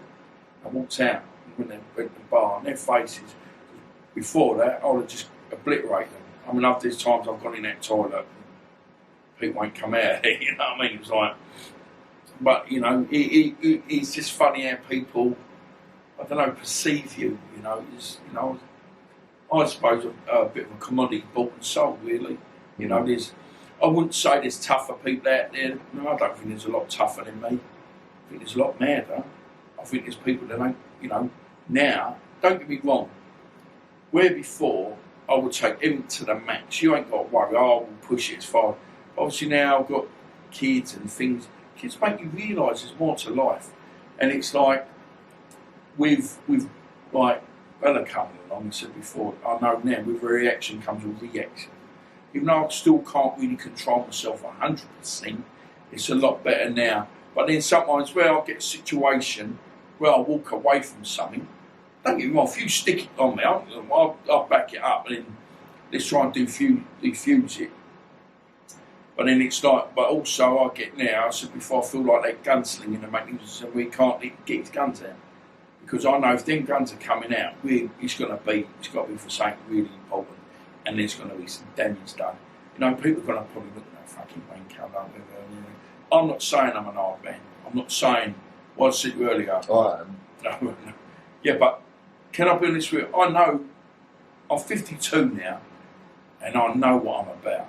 I'm still not. Oh my God, I'm still fucked. My head's a mess, you know. But I just realised, yeah, I just wasted so much what I could have done, you know, like with boxing.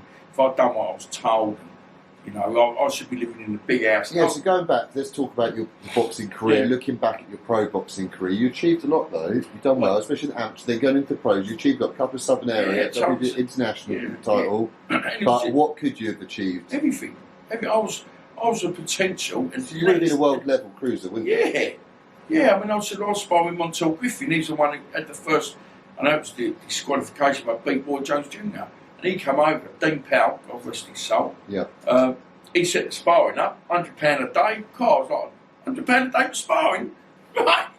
You know what I mean? So I was sparring. I remember the first day was great. I remember the first, me and Lenny, I was sitting there, look at this Montel Griffin. I remember the first seconds of the sparring session. I remember got gloves on. He had Phil Torrance with him, and he hit me with a right uppercut left hook. My head just went ping ping, and it was like, but the first two shots he threw, I saw him over ping ping, and I went, fucking, that was good. And I just went, as you say, I just went, and I just backed him up, and he's going, he goes, mate, he goes, that's crazy, man. He goes, not he's hit me, but I'm just hunting him down. I would not stop, because that's how you are. As soon as I give him room, he's hit me, you know, he was a great fighter. Yeah, you couldn't let him I did 2 sessions with him, and that was it. They paid me off for the week. He said, you're too man. I said, what do you want? Do you want a punch bag? I think no one's punch bag. And they had this big Tongan fella. He actually boxed Johnny Nelson in Las Vegas when Johnny Nelson was world champion. Yeah. I can't remember his name, but I remember the first, I did 4 rounds with, what's his name, Montel. And they go, what, do you want to do something with him? Because now, when he sparred with Montel, it was like, it was nothing. Like, they were moving around. But when I sparred with this Tongan fella, the first, I can't with a black eye. And then he's going, you're going to get beaten by this yank. Like, yeah, like, right, revving me up. So the next time we went to spar, and Montel didn't want to spar because he'd had enough, wasn't it? So, right, we did 6 rounds, and I got my fucking own back, don't worry about it, and I bashed him. And I'm thinking, then he's going, he's got a world title fight. See how close we were. When we lost to Bruce Scott, he then went to Ireland and beat Darren Corbett, who's a great, he's one of my unthinking heroes. I always loved Darren Corbett. But Bruce Scott went over to Ireland, I think, he beat Darren Corbett. And then he got 3 world title fights, Bruce. I was so close. And it's like I said with, I said, Colin Hart done a thing in did an interview about it. He goes, and I took my eye off the prize. I was too busy doing what I was doing. My boxing money, I call it my flash cash. Now, I never used to have a bank. I mean, I've got nothing, so it's not really doing anything. But I thought I'd sort of pass it back for the money. That's all I didn't, or I swayed it, you know, make it like fucking.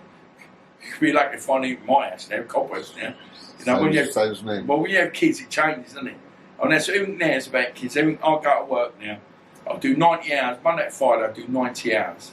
And on a Saturday, I do another 12 hours. But now I've got to do the right bits about doing the right thing. We could keep yourself busy as well, isn't it? Yeah, but I work so much on my own. What I'm just saying, doing the right.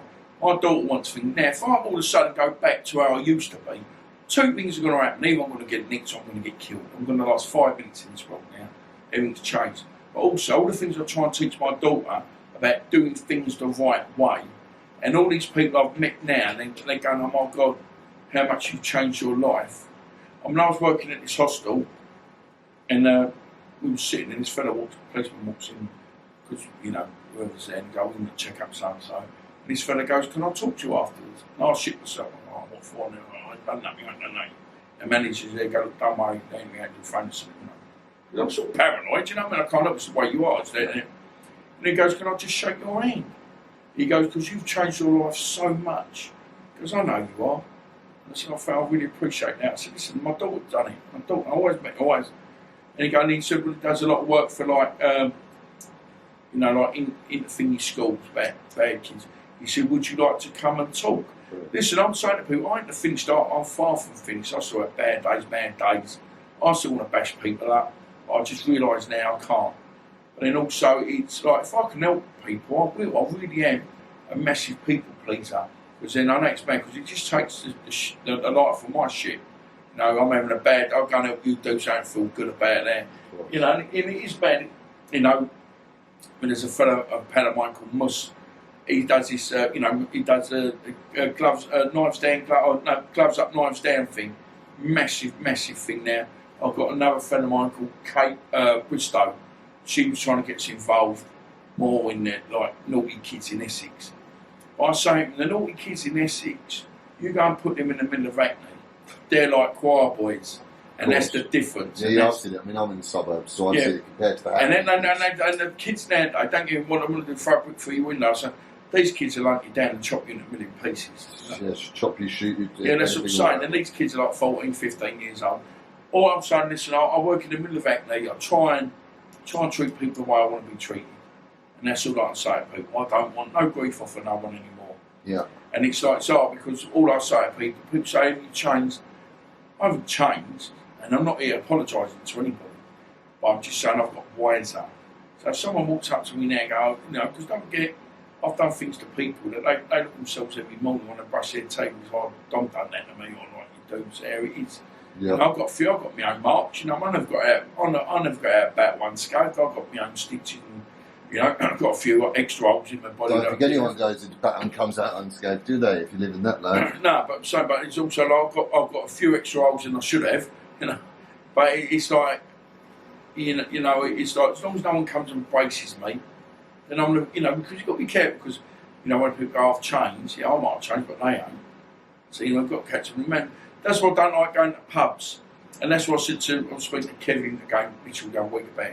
He goes, I'll go at these people. I said, well, we're the last of the gladiators.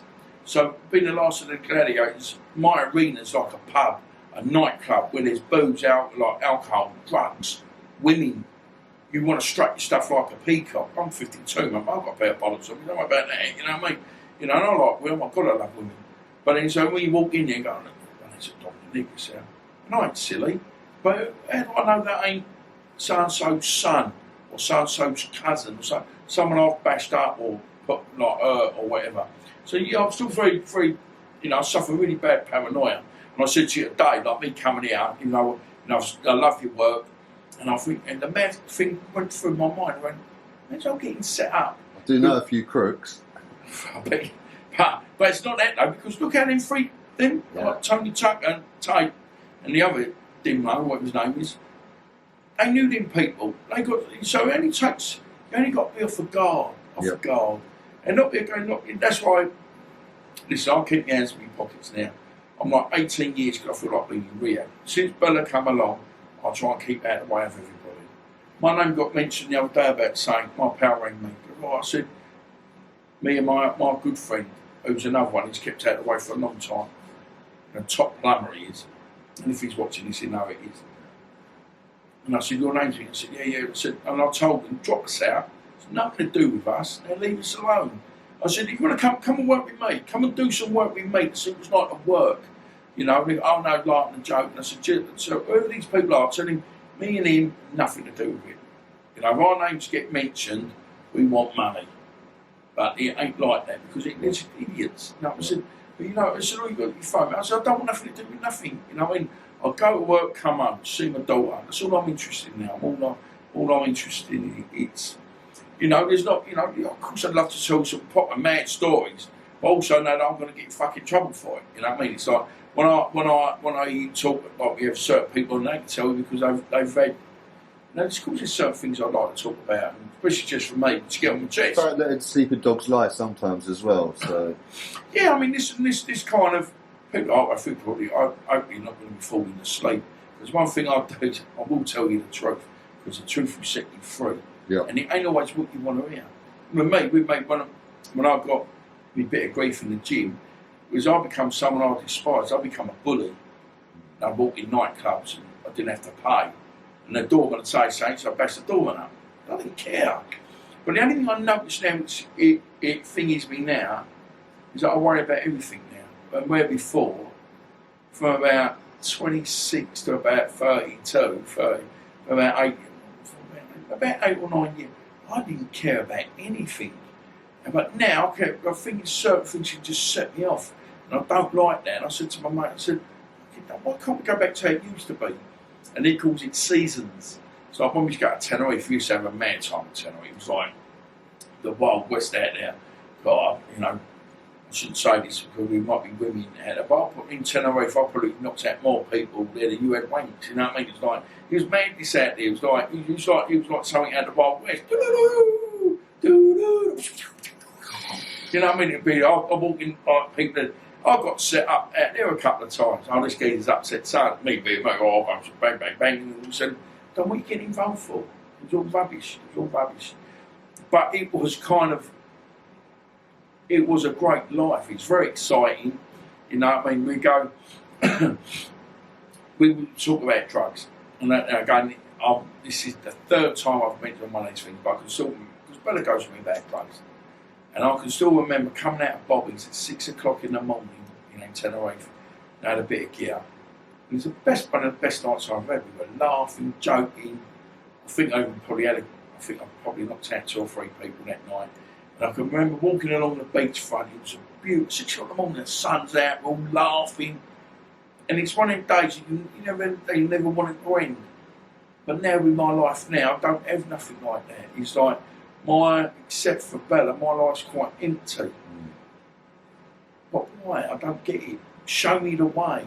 Can you help me, Chris? Can you show me where I'm going wrong? You know, because I'm forever asking people, how do I put things, how do I get this empty feeling and the loneliness to go away? Because, you know, you've got to be careful what you say to people. It's like, again, I mean, I'm quite similar. I can relate to all that. So I think that's a transition in life, isn't it? I went from living, partying, all the crazy, lots of people around. I moved away from it all, and it is quite a lonely life. And it is sometimes I'm like a ghost these days. People ain't going to see me. Yeah. It's nice sometimes to get away from it, but again, like you say, it is a lonely life. It does feel a bit, but it's more real in that. I'd rather be around real than fake and all party than. Yeah. Well, I mean, the madness is like, you know, it's like you go out, you do this, you do that. You go out on a Thursday, the best one we always talk about it. You go out on a Thursday. Well, go and meet, go eat tell down the blind beggar. Be blind the beggar, and meet at 5. Talk about that bit of work, yeah, there's a couple of decks we do. Monday morning, you wake up in an hotel going, where the fuck am I? What's going on? Like, cool. Then Monday afternoon, the phone is starting, Dom, what have you done now? Why did you knock so-and-so out? Or why did you do that? And I think, I don't remember. But my biggest problem I could get, we go out with and I'm going to give him the kudos. We used to go with some nice people. Me and my partners go, group. And one fella there, he used to get me in so much trouble. He was a good-looking geezer, and he could nick a bird like that, the spiel, this and that. And we'd go out, and my partner who I was with, he used to hate him. He's like, what do you hate him? Because he causes us, or you, so much trouble. So I said, what? He goes, look, so we'd be sitting here, there'd be a group of guys here with their girlfriends, he'd go and check the bird up in front of the fella. And my mate would go, why are you doing that? He goes, no. I said, why? He goes, Dom's here. And that's how it'd be. But I'd be quite happy in ways. In my way, I'd be knocking someone out and he'd nick the bird. And that's how it was like, it was just stupidness. It was and that's why, you know, me trying to get a girlfriend back then was quite, because everyone was quite, I wouldn't say scared, but quite intimidated. And when I used to go out with these people, I would take someone and go, oh my God, you're a really nice fella. The boxers are misunderstood. They are intimidating until you know them and that, and you think, wow, these are wild. They're obviously, but then obviously when you go in the gyms, like you say, it's a completely different sort of thing. And well, listen, Chris, all I ever knew from an early age was to hit things. I was always hitting, always punching, always, you know, kicking, punching, and always try. And then obviously started doing door work, so I started doing, and the boxing just made me better. You know, when I go, well, you know, when you went boxing, give you more discipline. Like, fuck it did. It just made me 10 times better than what I was doing. Now I can actually know what I was doing. Yeah. And that's you know, you kind of get spotted along the way. You go, no, let's say, he's a bit of an handball. And then come around here, it was like people going, he's a bit of an handball. And then you start, my biggest thing with me back then, I was always trying to test myself. You know, I'd go and say certain bars or things like that. I can remember going to a bar once, I think, God, he's a big fucker, that geezer in the bar. By the end of the night, I would have knocked him out. Because if there was trouble, I want to go for him. I want to go to the biggest geezer there. Plus, also, I don't want to get knocked out by the little one. Because you can't live with that, can you? You might get knocked out by the big one. And my name's Billy, not Silly. But it was just. But when we go out places and it'd just be carnage, drink, drugs, and violence, and that's how it was every weekend. Right. Yeah, but it was a bit of a shame in him. It was a bit of a shame because I wasted so much time looking after everybody. That's what I said. Realistically now, talking now, I realise I've got to look after myself a little bit more. I'm fed up doing all this stuff for other people. You know, and what they say, if someone wants to talk to you, they'll call you. You know, why, you know, with like women out there and things like that. If you can't text me back when I text, I'm not saying drop everything and text me, but you can't be bothered to, don't bother. You know, I'm alright. I can, you know, what do you think I'm that desperate? But just show me you're that bit interested in me as much as I'm in you. And then, you know, I just think there's so much stuff on like this media like now. Everyone's on Facebook. It's all fake as anything. It's fake as anything. I love it when all the women. Do you know what I can't stand? I fucking can't stand when people put up pictures of their dinner.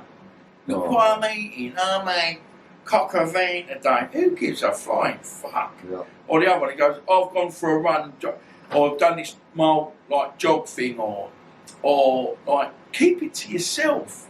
Or you know, and it's the ones that always make me laugh. The ones where they put their going, we're on holiday, we're in Barbados on Facebook. Can't work out why you got burgled, then, you know what I mean? It's like, I'm going 3 weeks in Barbados, I'm going to so-and-so, I'm going to so. And it is in the game, and then come back and go, can't work out why I got burgled. It's just, I don't get it. And the thing always scared, my woman couldn't understand why I never put nothing on Facebook. I wasn't on Facebook till we split up. Because I was no one needs to know my business. Same as me, I don't want anyone to see pictures of where I am or the people I'm with. That, but mate, if you see mine, I'll put the odd thing on now, I love putting the odd saying, bit nosy at people, so I love to see what people are doing. Me too. And there's people that put stuff on there, go, oh, nice one, and you know, with the Instagram stuff, you've got to do this for Instagram. Yeah. And it's, I love the Instagram stuff. I mean, there's people I talk to abroad and stuff like that. Like, you know, I love all this like positivity stuff. I love all them kind of things. I'm really into all that. Yeah, guys, just real quickly, Dom's links will be below in the description for his Facebook and Instagram, so get onto it. Get onto it. But yeah, and it's like, no, I love all the Instagram stuff. But it's like, but then I just think something's so fake. Yeah, no, I haven't got time for it. If you go on my face, that's the only thing I've got on my face. Yeah, I get that. But the other stuff's just promotion of the other stuff. I'm quite a secretive person. Yeah, I'm the same in the way, but also know like it'll be like occasionally I might put the odd picture of me and Bella. It used to be when a book come out. Yeah. I mean, but also realise now when this new book comes out. Yeah, you've got to. You know, it's my fault really with the last book with Jamie. We'll get you back on when the new book comes out. No. Listen, when we do the new book, we do a book sign. I love it. You've got to be there. That'd be great. Coop's going to be there for my films. Yeah. I mean, and then next time, I mean, we want to do like a thing where perhaps if you're want to do something, Karen can be here. Yeah, I'm not talk about the book. Of course, definitely. And it's going to be great. I mean, she's just. Whenever you're ready. I mean, she's a white. They're in Spain at the moment. She's doing most of it out in Spain. And it just come up by chance. You know, I want to do something else with Jamie. Well, because I love Jamie. Yeah. And his other half, Shell. Yeah, Shell. Sorry. Bloody old puncher. But yeah, and that's bad. And so, obviously, talking about Jamie, then let's talk about Jamie's book that came out in that was great. 2019, Into the Light. Yeah, great. I mean, that was on the back of the second one, which was obviously 2005 that came out. Yeah, that done really well. Links will both be in the description, guys. Please go and support. Please go and buy Jamie's book. Still out there. I mean, but this new book. So you're really happy about Jamie's book came out? Jamie's great. I mean, Jamie actually he come to stay. He spent a bit of time at my house, and I think I was lucky. I think people get to see a different light, again, into the light or whatever. And he, where things had slowed down a lot. But then the book was great. But the new book we're doing now is more about people who are getting to tell their own stories about me. I think I've written about a page, just saying, look, and my wife just said at the end, he goes, this could be the truth or this could be lies. And at the end, who really cares though? If you enjoy reading it, read it. But most of one thing I always learned, the truth will set you free.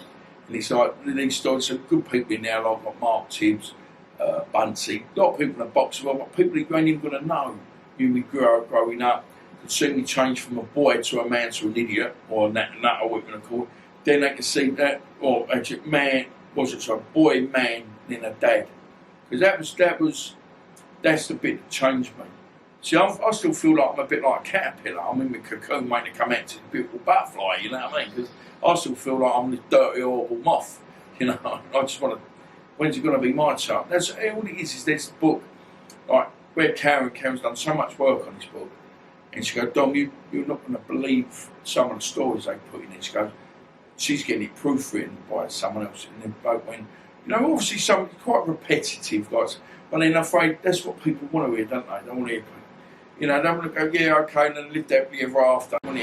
He walks in here, crash bang wallop, he done. I'm afraid it may be repetitive, but it was like that for 10 years. I didn't do much else, Panama used to say the man is busy is doing nothing, but you're always busy. What are you doing today? Not like I've got to go and see Santa. I've got to go. And before you know it, you're doing this and doing that. Yeah.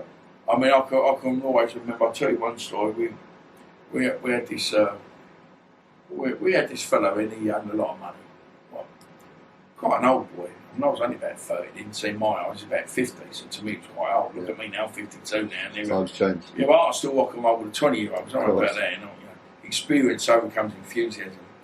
But I can always remember this fellow, he earned a lot of money, and we talked to his pub. My mate used to have this thing, he used to take his hat off and he'd rub his head. So that was a cue for me to give him a dig. He's doing that, rubbing his head. I thought he was going to rub his head, so I was going to catch fire. So he comes and so I said, I've got to go pay. He goes, he come out and right sick. He goes, what are you doing? I said, mate, I can't. I'm going to kill him. I can't. And he just started laughing. He goes, right, so ragged him a little bit. I'm supposed to pay some money or whatever. But anyway, turned out he rubbed everyone. This guy rubbed everyone. I took it myself. My mate said to me, well, we had that geezer at times because we were away from it then. He's doing his own thing. And he goes, he's going to be at so-and-so's this afternoon. He was, I can't remember who it was. There was a gal, I was like a warehouse or something. I said, all right, so as he's turned up, he don't realise he's saying to speak to him. I'm like, hello, mate. He's all at me because he, thinks he's got this money. I think it's about money now, about principle. And as he said, I went, no, mate. So I did this flying head butt. I nutted him, and he's gone into the bushes. His 2 feet sticking out like that. So they pulled him out of the bushes. As he pulled him up, he's going, oh, the bloke went involved. I said, okay, mate. I was with my other mate. I'm saying, mate, but this fella come over trying to make some big old numbers. Now, we're big boys, we ain't kids. And it's so funny because this fella tried to get involved. Fire night, my mate's chin the geezer. And my mate said, "Oh, mate, you can't do this, it's my warehouse." And this geezer sitting his eyes like, right. And I said, "Mate, why'd you do it?" I said, "I've done my bit, I'm out of it now." Because I couldn't let it go. I shouldn't tell this, but tell this little story about it. Like, I was driving, I dropped my daughter off once, and we were, I couldn't keep track with this, but we were driving, and this bloke was on a push bike, and it was, as we were coming up the road, he cut me up. And as he's cut me up, I jumped out of the car. As I jumped out of the car, he's got his foot stabiliser, and I kicked him over. And all I can remember is being in the bushes, and he's got his GoPro on, but and then you can see him stuck in the bushes going, what you fucking doing? And he's sitting there, because he's in the upside down. And I was so fun. And I get round the corner, I think, what have I done now? And my dad was like, that was about 5 years ago, that was. Good. But it's just, man, life was so different then. We didn't used to think about nothing. Did not think about nothing. That's all part of growing up, isn't it? In youth and... Yeah, but you're saying you've lived a bit of a life, so you know, and it's like, everyone's got a different story, haven't you? You must have heard so many stories now. And I just try and be, true to myself now, really. It's like I said before, I wouldn't, because, don't want to get myself in trouble, but I could tell you loads and loads of different stories. I'm not just saying that down there. Is that but people are going to go, what a wanker. Because, might go to keep saying my biggest strength, or my weakness was a strength. I was so free giving. I could be with you now, because I've done him 85 minutes, because I'll go and bash him up straight away. Because I thought we're together.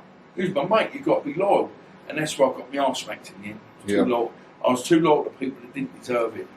Well, as long as we learn from our mistakes, that's all that matters. Not even mistakes, learn from being too innocent or too good with it. Yeah, I was always going to learn the hard way. Always. Yeah. But a couple of random questions. Okay. So, who is the toughest fighter you ever shared a ring with? Crispy Bacon. Sparring? No, or... proper fight we had, and also, if I got to go to two, it was Crispy Bacon and it was Bruce Scott. Scott, yeah, the hardest hitter. Scott was... Yeah, he could hit. I remember Mark Potter coming down the gym. I was just left, and this is one the build-up to the fight. And he got broken ribs and a broken nose, and then he's going like after the fight, because Mark come to see him, just been sparring with Bruce, and that's what Bruce had done to him. Fucking hell, and he was, but that was, and that one made me realise that fight with Bruce Scott made from a boy to a man. That made me realise. And Crispy Bacon, we had a fight on our licence, and we knocked the crap out of each other. They pulled me out, man. My eye went, I couldn't see nothing out my eye. Really weird. It was like I could see plain white. Caught me with a shot about the second round. And it was just really good. Never had it before. I didn't come back. My eyesight come back then, but it was just like looking like that. Couldn't see nothing. And what about the toughest bands you might have worked with on the doors, like from some of these old school bands? Obviously today is like completely bouncers. Bouncers. Bands of security, people that you would work with. We had Big John, Big John Gardner at Deadton. We're close to me. I don't see him a lot now because he's got those kids, like his kids. We had Johnny Kemp, that's Johnny Fast Hands. He was like, it was great. He was the one that taught me, him and John taught me, I was a kid, I was a game, and just trying to think, I was lucky. I mean, we had I worked for a company called Ian McAllister. They were just professional, great team of boys, and then there was Big Gaz, we called him Big Gaz, another fella, I did a podcast with him the other week. And there was another fella called Bod. They're up from Derby way, they're up north, they're northern lads. They're tough as old boots, them boys. And what they're about, they don't leave you. And so if there was trouble, like my daughter's got phone numbers, God forbid anything happens to me or whatever, she's got phone numbers to ring. And that's it, if there's any problems, you call them. I mean, there was loads of boys, man, we don't see him now. What would a kid called Matty Austin Cooper. Good looking motherfucker. Good to get on my tits. I was 19, 20 years old. I was to pick him up, bodybuilder.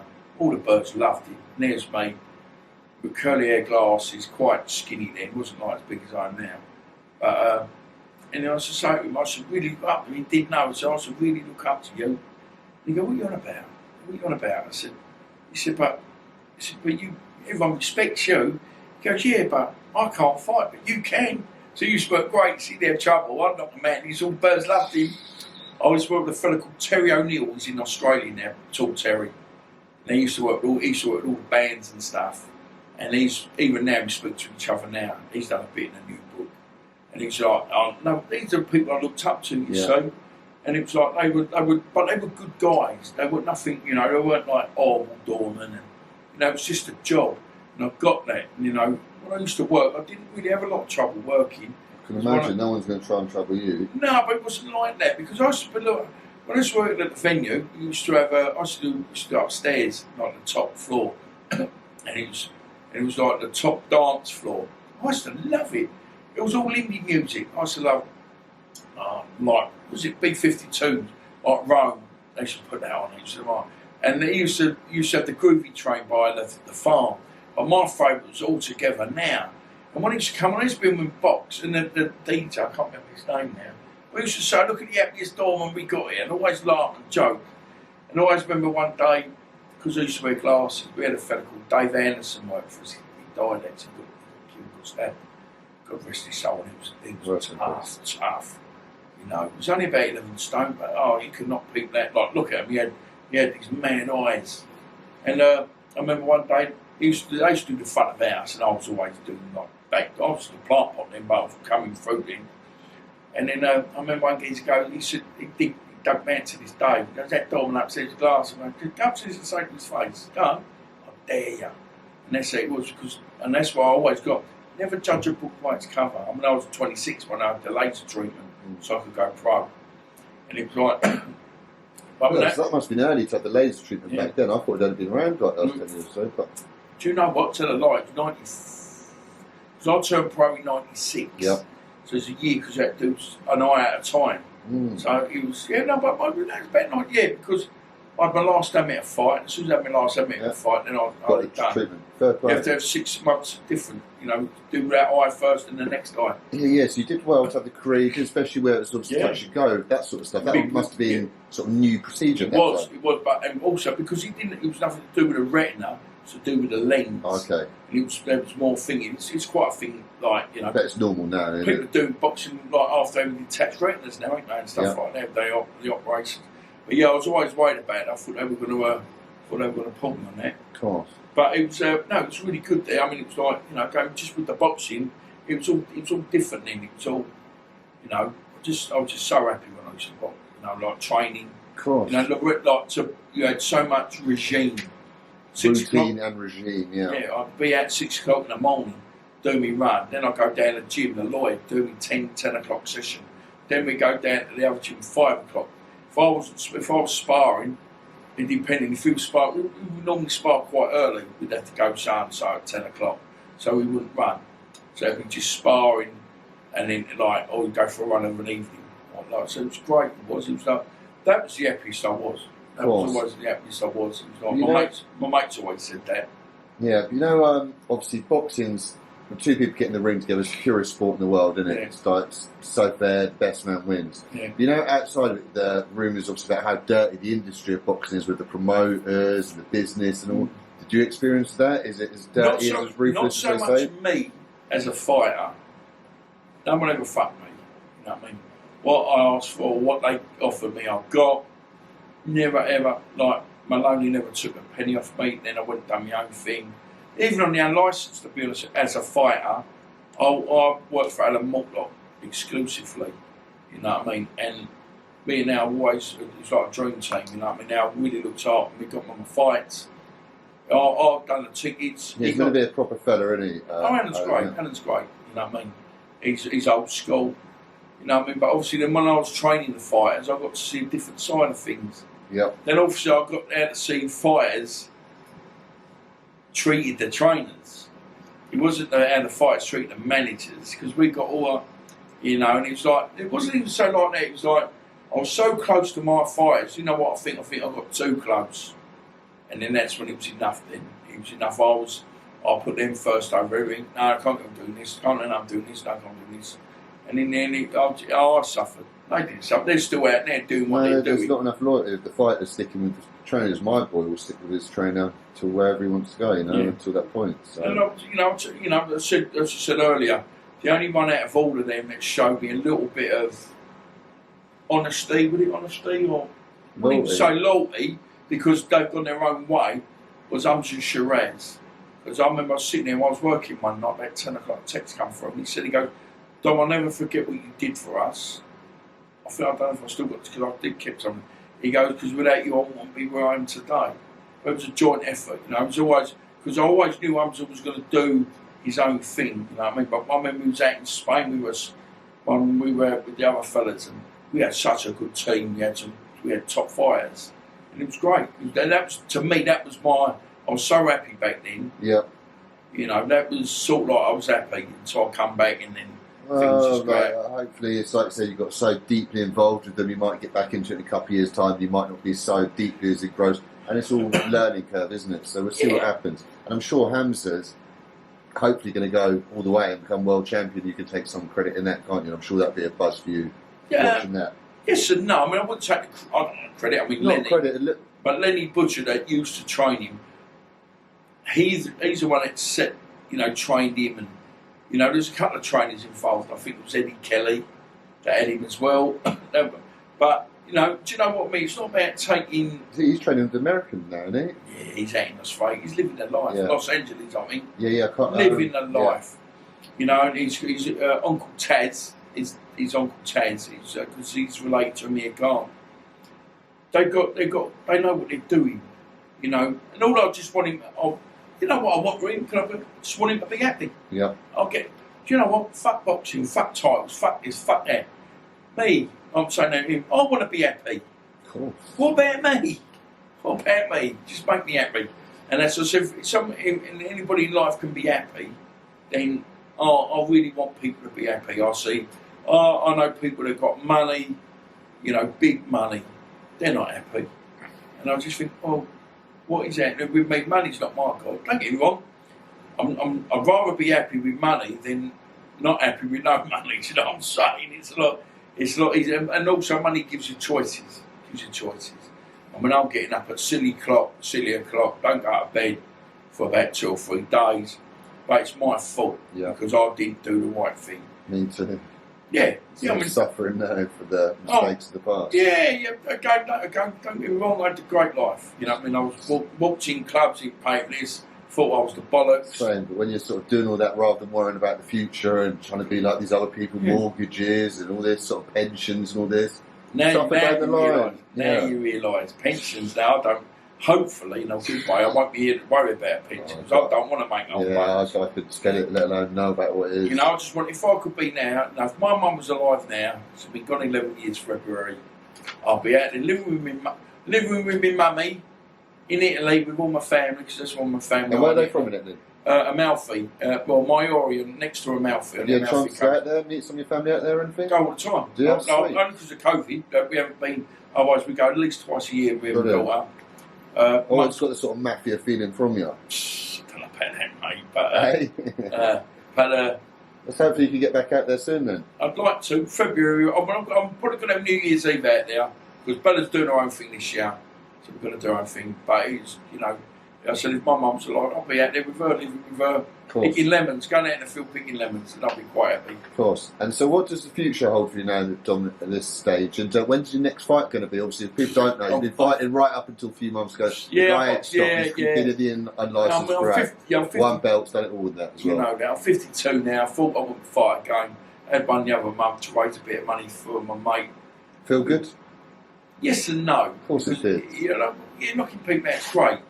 But it also just realised I'm too old. Everything hurts. I've got bad knee, my hip's gone. I've got to go. And I promise, if you're watching this age, I'm going to get sort of got bad hip, bad knee.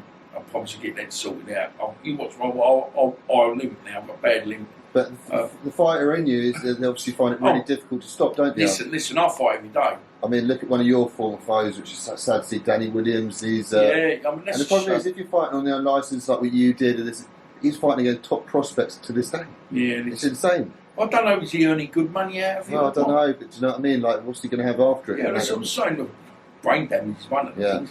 I mean, I ain't got much of a brain anyway. But it's like, I mean, I like wanting to fight. I mean, I'd like to do one more just to... When I went to a wedding recently, I mean, other than that, I was in the gym every day. because I was fighting, because I had to. And now I went for about the last 4 weeks, only because I don't have time. You know what people make time? Yeah, but that means I've got to be at the gym at 4 in the morning. So that means I've got to leave my house at 4 o'clock. So that means I've got to get up at 3:30. And then I work all the way through. And it's just too much. And, I'm not too old, don't get me wrong. The amount of work you're doing, it sounds like doing that many hours, it's impossible for you to dedicate enough time to it that it needs and requires. And it only takes, listen, we're big boys. We're heavyweights. So it takes one lucky punch. I don't see it. My reputation precedes me because, listen, I'm not saying I can fight. And one thing is, you said, listen, and I'll be like, yeah, I am hard. I don't mean to be right. I'm not saying come and beat me up or anything like that. But I'm 52 and it's a young man's sport. I said, where my reputation precedes me, just show me a bit of respect, that's all. That's all I want out of people. It's like, I'm not saying you've got to bow down to me and go, well, just don't mug me off. That's all. I hate people that try and be a bit cheeky. And because then when you do give them a slap or a backhand, they go, what's that about? I mean, the best thing I've ever seen, I'm going to bring up Julius Farsis. I was going to ask you about that, yeah. Love it. Show the man a bit of respect. The best thing I love, though, is that toss of the bald-headed geezer with a ginger beard, giving it the big a bit. Oh, what a wanker! And it's like he's giving it the big one, and he's going, don't get your hands off me, and all of a sudden, the geezer gets big. Oh, what'd you do that for? What's a mug? Yeah, you'd thought he'd help his mate out. Well, we was on the back up then, all shit their pants, didn't they?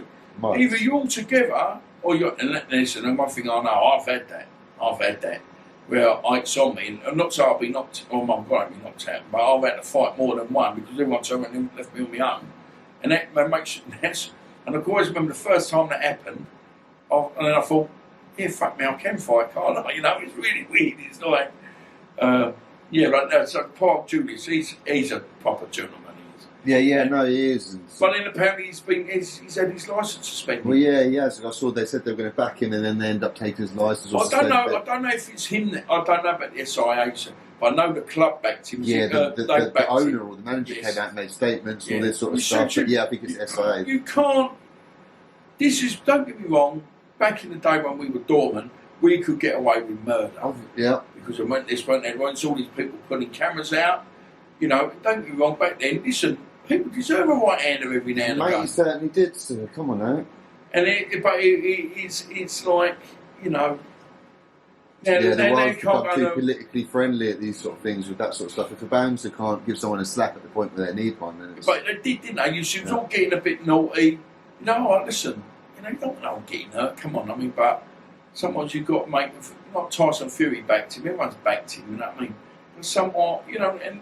Now the poor fucker can't earn no money. Even my mate said to me the other day, we were talking about it, and he's going, well, can we help him? I said, mate, he's all right.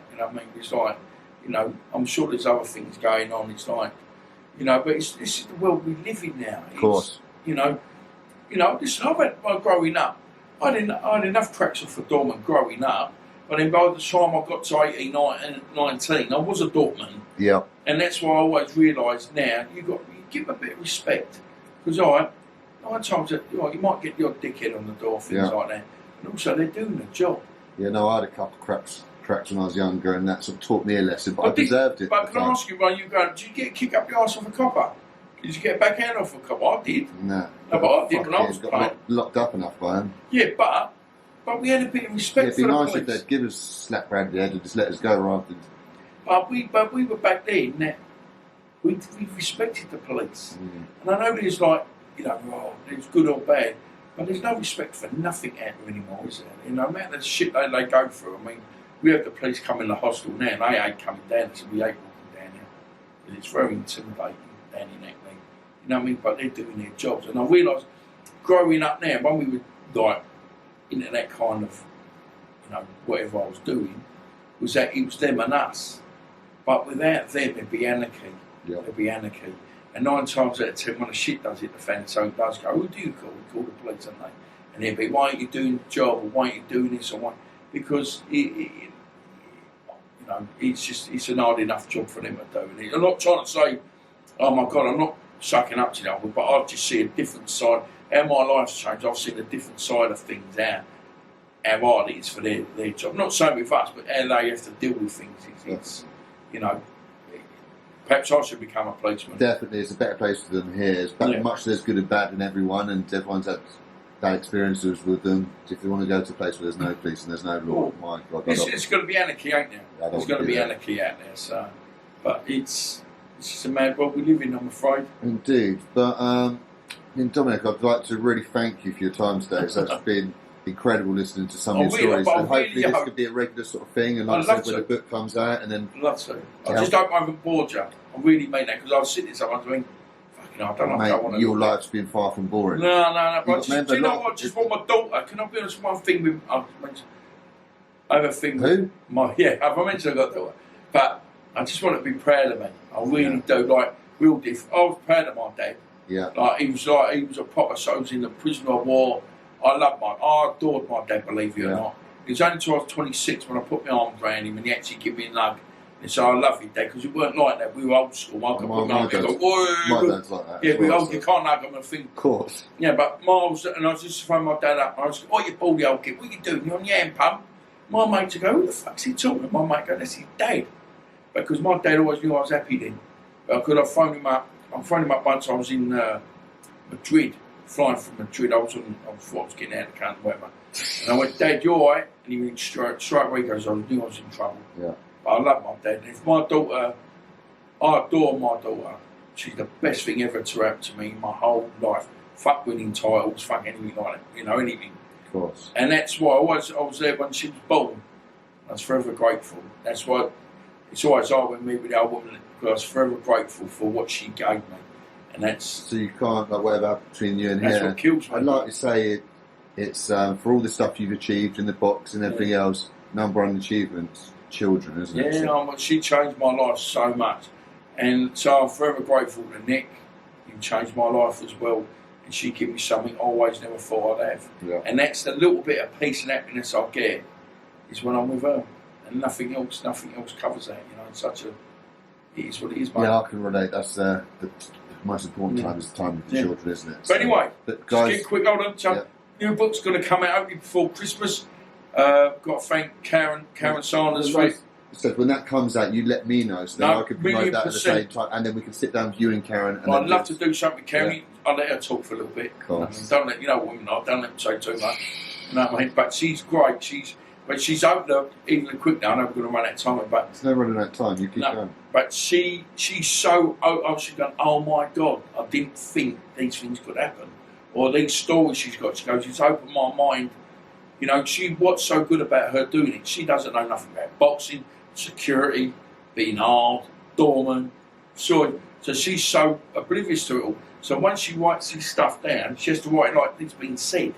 And that's the only thing I said to her, the only thing I'd like for her to do, once she's been on the dictaphone with people, I said, all I ask you to do is write it as they said it, because then they know, or these people, they know it's come from them. Yeah, with their tongue, do you know what I mean? That's what I always like in a film as well. So it's brilliant. When you read it in your head, you can picture that they're talking it. I'd love to do a bit more with you, mate, especially when this book's nearly done. Of course. I'm not blaspheming, I'm like Coogan, like iFilms.